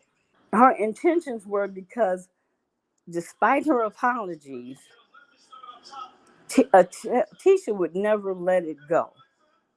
She kept saying Mel was trying to break up her marriage, and that how can I put this? And that Mel was trying to break up her marriage without any proof of it, because Tisha kept saying that she never had any proof of this, that she had never had any reasons to doubt Marcel.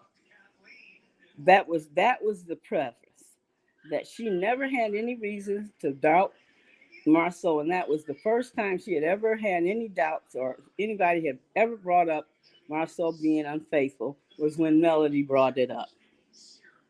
And so Melody, knowing that that couldn't have been the first time, she needed someone else beside herself to let Tisha know that that's not the first time you doubted that Marceau was having an affair or that he had an affair. That's why she wanted either Kiki or the girl Alonzo to verify that Marceau had indeed been fooling around. That's why she wanted So what do you call that? So why, if Tisha is saying, I don't know anything about my husband cheating. If Tisha's most of us believe Tisha's in some form of denial. If Tisha is in denial and choosing to protect her marriage, why is it Mel's mission to prove that this man was cheating? Because nobody did that to her. Nobody exposed what was going on in her marriage until she was ready. So if she has the right to protect her marriage and all of the secrets and the dysfunctions and what's going wrong and him cheating and having a girlfriend that she knew about before this show, if she can have that in secret until she is ready to expose it to the world, why does she get to decide when Tisha's business gets exposed to the world? Well, she did it for the same reason when they were at that Galentine's, when Tisha told her that's why Martell bought that Ariane, that BMW, just like his. And why did she have a baby? You had a baby by your husband, and he was fooling around with someone. She said that at the Galentine, remember? Well, now I remember at the Galentine's, Tisha exposing that Mel knew about the cheating before anybody, that she actually told everyone and told them not to tell. And then I don't understand the question. I don't think. No, she said Tisha said your husband bought his girlfriend that BMW just like his, a car just like his. And but that was at the same brunch where Mel told her to go to the bar and see what her husband was doing. No, but Miss Brown, we could go all day. All day. We would. Yes. We would. Yes, and I got some other callers. I know you got a lot of people. And you know what? I wish that we could just go on, because we'd be going back and forth, because I've got a list of things, and I just wanted to just say that there are just so many instances, and I just don't like the fact that everybody wants to blame her, and I just want you just go back and kind of look at the because I'm always in your thing, because I do appreciate another opinion, because there are some things I could miss or whatever. I told you I'm older, so I may have things in a different spot where they're not supposed to be. But if you go back and just look, and maybe one day we'll get a chance. And when I know you probably got a long line, but if you think about that Galentine, she brought up two things. Tisha did. Okay, if you look, she brought up the car, and she brought up about Mel having that baby. All right? Mm-hmm. Go back and look. I'll go back and look. Okay. All right. And we'll talk about it next time. Okay, and I think you're gorgeous and everything, but we just I'm not mad at you. Thank you, Miss Brown. I Okay. appreciate you.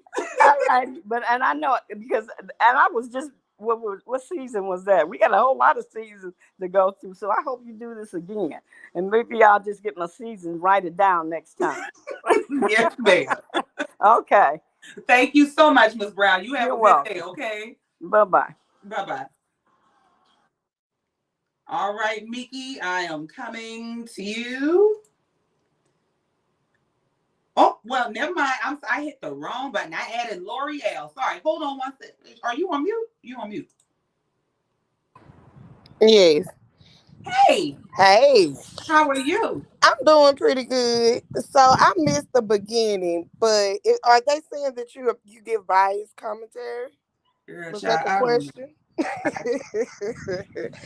I do like Melody. She is one of my favorites of the show. But I must say, I listen to your reviews. I like your reviews. I feel that you give an honest review. You hold them all to the fire. Thank I've you. never heard not a one review where you just you tell what was said on the show and you give your little opinion to it. You give a truth to it and a different perspective, line for line, really. So I don't Thank see you. how they could say you are biased.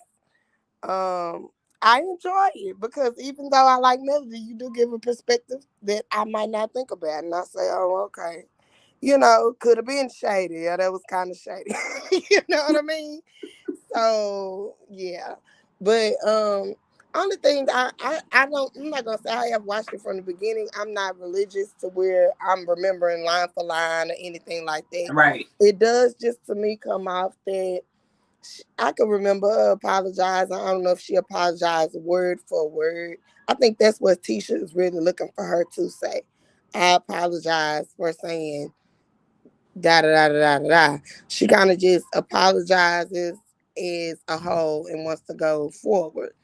Tisha does bring it up, and I Yeah. don't know if they're editing to make it look as a way of here we go again, but that's what it gives me. And honestly, I'm gonna tell you, I feel like and I know Mel has apologized. Sometimes it does not seem sincere. Sometimes it does. And honestly, I think the flip side of that, like, because like I try to view it from everybody's perspective. I think that even if Mel did break down and truly, genuinely apologize to Tisha, I really don't think Tisha's gonna accept it. So I think Yeah, they're gonna kind of always be in this cycle of I'll put you because you did this and I'll put you because you did that. Where I said sorry about it, but you didn't mean it. You know what I'm saying? I think right. they'll always be in that cycle. I think that for as much as Mel did her stuff, Tisha is giving her a hard. You can go to hell. I don't. And Tisha's gonna play nice with her, and I'm smiling. Yeah, I'm Yeah, like But Tisha, I don't think Tisha is open to hearing nothing she's saying. So I think they both contribute to this constant kind of circle that they're in, and right. just leave each other alone, let it go. Shit. Yeah, and to me, more so feeds more. Even though I know that's her husband, I'm like, I don't understand how she can hold on to Mel so hard sometimes with the stuff that come out of Marcel's mouth. Because he feeds it to the fire. He adds to that fire. And then that kind of, makes everybody else be like, how you letting him say this and that? It make her look bad. The Right? It situation does. look It does. bad. It does. I say it all the time. I stand up. Tisha is not dumb. Tisha ain't dumb by a long shot. Yeah, Tisha looks dumb because of her situation, because of the things we see Marcel saying, the things she puts up with. But Tisha ain't dumb by a long shot. yeah, yeah, yeah. Tisha knows exactly what's going on in her. She knows what's going on. I believe. That's my. Yeah, I saw that too, because I'm like, look, yeah, Wanda couldn't be your mama, and some of that didn't rub off on you. Okay. Okay. I'm pretty sure she do a little bit more But than that. Wanda is in that ear. Then she letting out there, yeah. Yeah, Okay, girl. I'm trying to yeah, tell you. but definitely you do a great job with your commentary. I hope no one is coming over here bothering you, but if he is in the comments, find you something else to do. All right. Thank you so much. You heard the case score. Find you something safe to do. Thank you. Thank you. All right, I'll let the next caller come. Thank you for All having right. me I on. appreciate you so much. Thank you, sis. Uh-huh. All right. All right. Okay, Mickey, now I'm coming to you. My bad. Hey.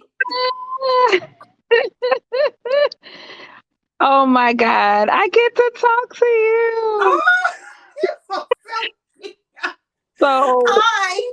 how are you? I am so good. How are you? Good. So I admittedly I missed the first 2 hours because I'm traveling. Okay. And I only came in like on the tail end of the conversation with D Brown. Yeah. So I'll have to go back and watch to see what all I missed. But Oh, cause yeah. You just but keep going. all I wanted to pop in and just to say that you are absolutely one of the best YouTubers. Thank you. You're I don't even I'm gonna try to say this in the nicest way. I don't even know how you are able to continue to review some of these shows. Your intellect is it's amazing. I don't even know how you're able to because some of this stuff, especially like the RHOP, it's ridiculous. It's ridiculous. I don't even know how you keep it up, Kia. I don't. You But know, maybe this is what I need because first of all, thank you so much. That I really it means the world to me. But that's how I feel. Like that's why it just because one thing I cannot stand is stupid stuff. yes, Like when it's stupid for no reason. Oh yes. God. And and so it does kind of get like, oh God, I gotta go review this. Like, and I'm so mad watching the show that I can't get myself together. What is this? So, thank you, But I thank you, love most of us who love you, even though you're funny as hell. I mean, thank even you. though we get the humor, but even in that your intellect is just when I first saw you, I was cracking up laughing, and the first thing I said was, "This lady is super smart. She's smart." It wasn't that you were just this funny lady, because most I think most comedians are super super smart. I agree. I think You so. guys have a way of breaking stuff down, so intellectually. But I just wanted to just pop in and just give you your flowers, just tell you to continue doing what you're doing. I look forward to your $100,000, not 100,000, what do you subs, your Speak it, 100,000 speak subs. it. She said it right, Lord. The $100,000. She And said it right. seeing you on TV, you remind me of like a Tashina Arnold from Martin. Like Damn. you Yes. are so funny, Kia. Oh Kia, wow. your star is gonna keep on rising. I just wanted to tell you, keep it up, honey. Love you, and I'm just gonna drop back down in the comments. I just wanted to give you your flowers. Thank you. Thank you so much. Keep it up, and you was in my prayers on one of your videos where you were just speaking about how you were having some down moments. Yeah. Keep it up, honey. Keep up the good work. Thank you. Thank y'all. Oh We my love God. you. Thank you. We love you. I love you too. Thank you. All right, I'm gonna drop down the comments, okay? All right. Bye bye. I'll see you. Oh, see you later. See you in the comments. Where am I? All right. Gloria. I'm coming to you. Hey, Hi, Gloria. Kia. Hi. How are Hi. you? I'm fine, beautiful. How you doing today? I'm good. Thank you. I'm so good. I'm excited to be talking to y'all. Thank you. How you doing? I'm good. I think this is my first time catching you. Is this your first one? This is my second live. I did a live, I think maybe a month or two ago, but this is the second time I've ever been live. Oh, okay. Well, I just wanted to say that I really enjoy you. And like the lady that just left, she said you're funny. You are. Sometimes I be driving. It's not safe to be listening to you. So I wanted you to know that I enjoy you and keep up the good work. And I think you're talking about Tisha and the male running her marriage. I think what Ms. Brown was talking about was the kind of, I guess, the root of the Tisha Male beef and the situation where Male and Tisha had lunch like season 1, I think season 1 or 2. This might be season 2. And Mel was telling Tisha was basically denying any claims of infidelity in her marriage, and Mel was telling her she needed to go up to the bar and see what her husband was doing. And I think what she was saying was that basically Mel wasn't coming for her marriage. Mel was just verifying for her the information that she wanted to prove that her husband was cheating. I don't understand how she could hold on to that for like 5 years. And I know we're going to agree to disagree, but she hold on to it for like 5 years. But when all reality, Ariane have been around Tisha. So in my opinion, I would say that Mel should have been the one that's saying that Tisha came for her marriage, because anytime you know that your husband is taking money and giving it to his friend's girlfriend or whatever, I mean, come on. Yeah, that is. I could see why Mel would, if that is the case. If I were Mel, I wouldn't want to be locked with her. I don't trust you. I don't think you're loyal to me at all. And I get that, but I think the same way, like Mel kind of don't want to be bothered with her. Like if I were Tisha, right, and this person, you know, especially knowing that I don't want it out there, like if it's true that my husband has been cheating on me, and this person kind of knows I don't want that out there, and they go out of their way to try to expose it, I might hold on to that for a while too.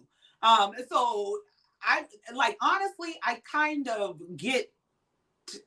If Tisha, now the piece that I did not, is if Tisha was involved with helping Martell do the Ariane thing, then that would make sense as to why Mel felt like, well, hell with your marriage too. Like, you know, I get that, but I mean, if somebody kind of exposed me for having a cheating husband on TV, I think I'm gonna hold on to it for a minute too. But that's just me, you know. Like you said, we can really disagree, but that's just me. Because what else you gonna expose? Okay. And I'm gonna getting ready to get down. But think about it for 1 second. Whenever Marceau and Tisha was eating, I think after he came back from Africa or something, and she was telling me, "Oh yeah, let me tell you about the old girl. All of them cheating. They did." And he cut her off and he told her to shut up. That ain't what Oh she yeah, yeah, yeah, wanted. yeah, yeah. She, Yeah. Mm-hmm. you come on now, No, Tisha. No don't get, more. yeah, What she Tisha was absolutely taking joy, and you know, and that's why I was just telling another call. I forget who I was talking to when I said that honestly, I feel like if Mel were to come to Tisha and genuinely say, listen, I am so sorry, I never meant to hurt you, or you know, I was going through some stuff and I was just lashing out, I think Tisha still wouldn't accept it. Because I think Tisha has made up in her mind the same way Mel got enemies in her mind. I think Tisha has made up in her mind. This is what it is, you know. And so, yeah, I think they both kind of have their guards and their swords up and their shields up at each other, but they kind of both might have their reasons. You know what I'm saying? Like, I don't think Tisha is completely unreasonable to hold on to that, or to say I have a grudge against this person if I'm in the fight of my life to keep it a secret that my husband might be cheating on me, and you go and expose. Oh yeah. You know, I don't think she's crazy for holding on to that. You know what I'm saying? I got that, but a husband like Marceau, if that's what she want, she like it, I love it. No, But nah. I just wanted you to know that I enjoy you. I enjoy your commentary, and keep up the good work. And I'm gonna get down so the next person can get up. You have a good afternoon. All right. Thank you so much. You too. Bye-bye. Bye-bye. All right, Hannah, I'm coming to you. Hey, Hannah.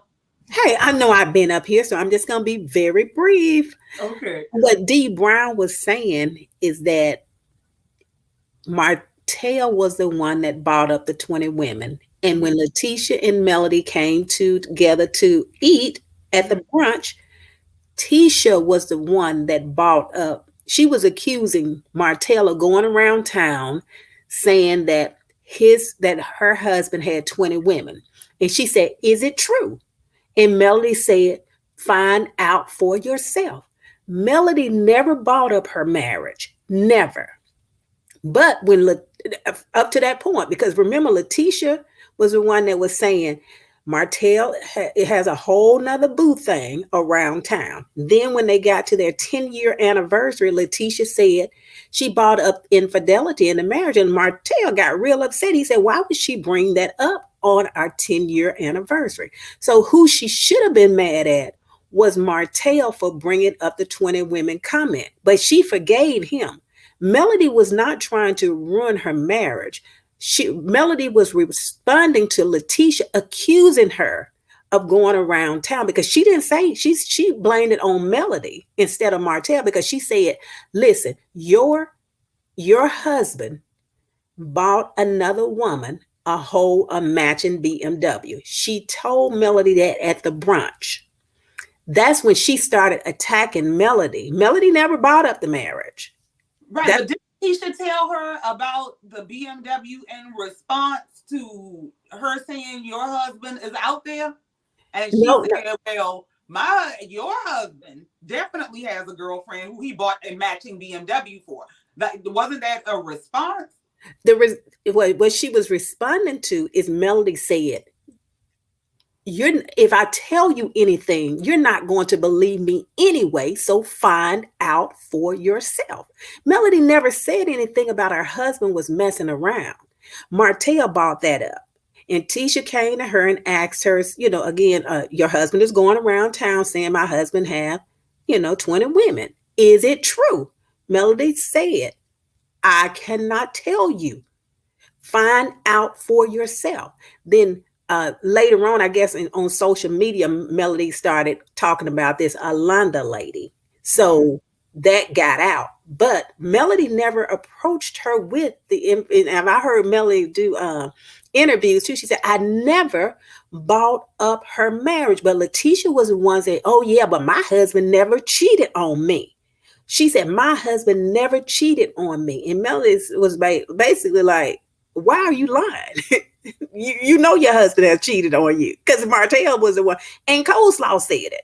So she trying to make it look like Mel was the one that said her husband was cheating on her. Coleslaw said it. Martell said it. Other people said it. But she was blaming Melody. Well, if that's the case, and if, say, all three of these people said it, say Martell said it, Mel said it, and Ariane said it, should she be mad at Martell and Ariane but not Mel? Only thing I'm saying is she's not mad at Ariane and Martell, but she's mad at Melody. Wrong answer, because Melody was not the one that said that he had the girlfriend. Curry and Martell was the one that said it. And remember, she said Martell sent her some pictures. A text said that your husband has been having a girlfriend for 4 years, and he bought her a matching Mercedes. Well, she just said that on this reunion, but in the scene a few seasons ago when they were out to lunch, because all of that happened, this whole lunch scene, and Mel implying that Tisha's husband, I think all of that happened before we knew exactly who Ariane was. Like, I think we knew he had a mistress, we knew she was out there, but I don't think like she had popped up to the degree that, we were seeing the lives and she's giving her storyline and all that stuff. So I don't know if that was a situation of, Martell has said it and Ariane has said it. And I think this was around the beginning of the show, because there was that scene. There was when they went to the cabins for the couples trip, and Mel was insisting that Marceau had cheated, and Tisha was saying, I've never experienced infidelity. And so the question becomes, what is the point of the persistence of saying your husband cheated? Like, my marriage is mine to expose, to protect, to do whatever. So the same way that Mel had the right to tell her business and this is what this man is out here doing, why is it her business to tell Tisha's business? And why did it become such a mission to the degree that we see her keep trying to force this on Tisha in multiple scenes? And then we now find out that she was working to bring the said side chick onto the show. What would motivate her to do that? Because remember, Letitia was the one that wanted to know. After Martell made the comment, Marceau went immediately home and told Letitia about the comment. Letitia called her mom and said, Martell said that Marceau has been sleeping with 20 women. Miss Wanda got on to Marceau about the 20 women comment. So it all started with Martell, but they're blaming Mel for it. And I get you when you're saying that Melody, it seemed like I don't agree with it was Melody's mission. I believe that it was Melody's intent to say, listen, you said that my husband bought this woman a matching BMW. What is your husband doing?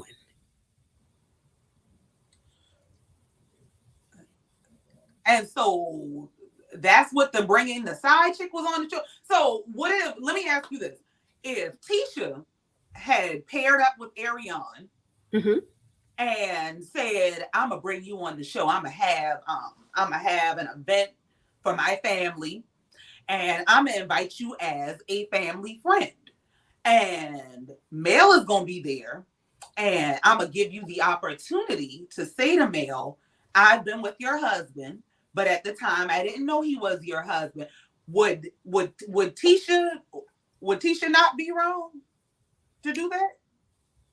I think Letitia, if Letitia wasn't scared that Ariane was gonna let the cat out of the bag on Marceau, she could have done that, and that would have been fine if she had to prove that. No. But the question is it right to do that? Is she not wrong for doing that? It's right when you attack my character. When Tisha attacked Mel, and I'm saying it like this because she attacked her character by saying you're trying to destroy my marriage when she wasn't even the one that brought it up. You see what I'm saying? Melody is just responding to what Letitia said. If I was in Melody's situation, I would have, okay, if you're trying to make me look like I'm a liar and that I'm trying to destroy your marriage and that I'm bringing these people on the show to destroy your marriage for no reason at all, what better way to prove that it is a reason than for me to bring the lady on the show? Am I wrong for that? Mm-hmm. So I'm going to bring your husband's side chick on this show to prove that I was not trying to destroy your marriage? No, to prove that you're lying, saying that I am trying to destroy your marriage. But how am I lying if you come with somebody to destroy my marriage? Because it didn't start there. It started with a comment that your marriage is in trouble. And I'm not trying to destroy your marriage. Your marriage is already in trouble. Okay. So if you know my marriage is in trouble, and you're not trying to destroy my marriage, what does bringing my husband's side chick do? How can you destroy a marriage that's already destroyed? No, the question was, what does that do? What does bringing my husband's mistress onto this show do if it's not destroying your marriage? Because you're saying that it never happened. You said, and you were the one that said it has never happened to me, and you are lying on my husband. You see what I'm saying? She attacked, to me, that's an attack of my character, saying that I'm lying just to be lying.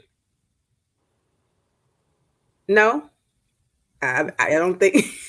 No, when you are coming for my marriage, and like, because listen, if we, I don't even want to get deep about it. If you coming for my marriage and saying your husband is cheating, like not only just coming to me and telling me that my husband is cheating on me, you're trying to expose me for being cheated on TV and this, that, and the third. Like you don't get, it's two sides to the story. It's always two sides to the story. And like you said, you cannot change a fact. And the fact is that Letitia was the one that came to her to that table and asked her for evidence. And when Melody would not give it to her, why was she asking for evidence? She's asking for evidence because you're already making accusations about my marriage. And her point is, baby, prove it. You out here saying that my husband is cheating on me, but the facts are, we know your husband has a girlfriend who he bought a BMW for. That's the point of it. That this person is already making statements against my marriage. But she didn't though. That's the key. She didn't make it. Martell made it. Martell wasn't sitting at that table. But wait a minute, that's the problem. And that's what I feel like is the issue with trying to have a candid conversation with male supporters, because you're literally wanting to take Mel out of the equation and replace her with Martell. Yeah, Martell did and said what he did. That does not mean that Mel has to go around, well, Martell said it, so I'm going to come say it to your face too. Mel is accountable for the things that Mel does. Mel doesn't get to go throw rocks and then say, well, that's on Martell. Martell, you pay a bill for them broke windows. That's not how that works. That's true if Letitia hadn't came and asked the question to Mel. You see what I'm saying? Letitia asked the question. So was she not supposed to answer? What question did she ask her? She said, is it true? She said, your husband is what true? She said, your husband has said that Marceau has 20 women. Is it true? All right, come on, Miss Hannah. Now stop. Now, Mel didn't sit at that table, and as Tisha denied it, said you don't know what your husband and what you need to do is get you a babysitter and get in the car and ride on up to the bar and see what your husband be doing late at night. That didn't happen. So what was she supposed to say then? If Letitia asked her, instead of saying, yes, your husband have a girlfriend, she said, you're not going to believe me if I tell you anyway. So find out for yourself. Then Letitia jumped in and said something smart. I don't know what it was. They were just going tit for tat. It's basic. They both were wrong. Melody was wrong. Letitia was wrong. In my opinion. In my opinion, I'm not saying Melody that I think Letitia was wrong for not accepting the apologies and for keeping up the narrative. So, like you said, they both said, I'm sorry if I hurt you. It wasn't just Mel that said, I hurt you. Letitia was saying stuff too now. So they both were saying stuff about the marriage. So that's all I'm saying. I was just piggybacking on D. Brown, and I understand if people don't understand, but I've looked at, I see both sides of the story. And from when I really think about it, Letitia had no reason to say that this girl was trying to destroy her marriage. She wasn't trying to destroy her marriage. She was just trying to let her know your husband is not, that Martell is not the only one running around here cheating on his wife. Right. So what's the motivation for that? Because at that point, their marriage was basically at the point of destruction. Not so their marriage, because this is what you just said. If their marriage was already breaking down and her motivation is Martell ain't the only one out here cheating, it was not a benign effort. It was not her just giving her proof. It was not her just sharing this information. It's not her defending her character. I'm gonna tear your marriage up. I totally disagree. But like you said, we all agree to disagree. That's it. And that's the good thing about this show, that we are able to talk about it and everybody, just you tell me what you think, I tell you what I think, and then we come away and just have some food for thought. So but basically, like Marceau said himself, the only people that can destroy the marriage are the two people that's in it. So for her to accuse this woman of trying to destroy her marriage, I think it was wrong. And I don't think I think it was a bad narrative, actually. What that goes back to, and I'm going to just use this scripture, is that no weapon formed against me shall be able to prosper. Now, though the weapon may not prosper, that don't mean there's not a weapon, right? Right. Mm-hmm. Right. That's my only point. That's it. That's right. Thank you so much. Have a great one. Thank you. Have a good day. Bye-bye. You do. All right, y'all. That's it. That's it. That's all. And I ain't got no more. Okay. Hold on one second. How do we get you off this thing? Oh, I was not supposed to be on here this long. This has been half a shift. I was expecting to be on here maybe an hour or so, but this is apparently what happens. We goes for hours.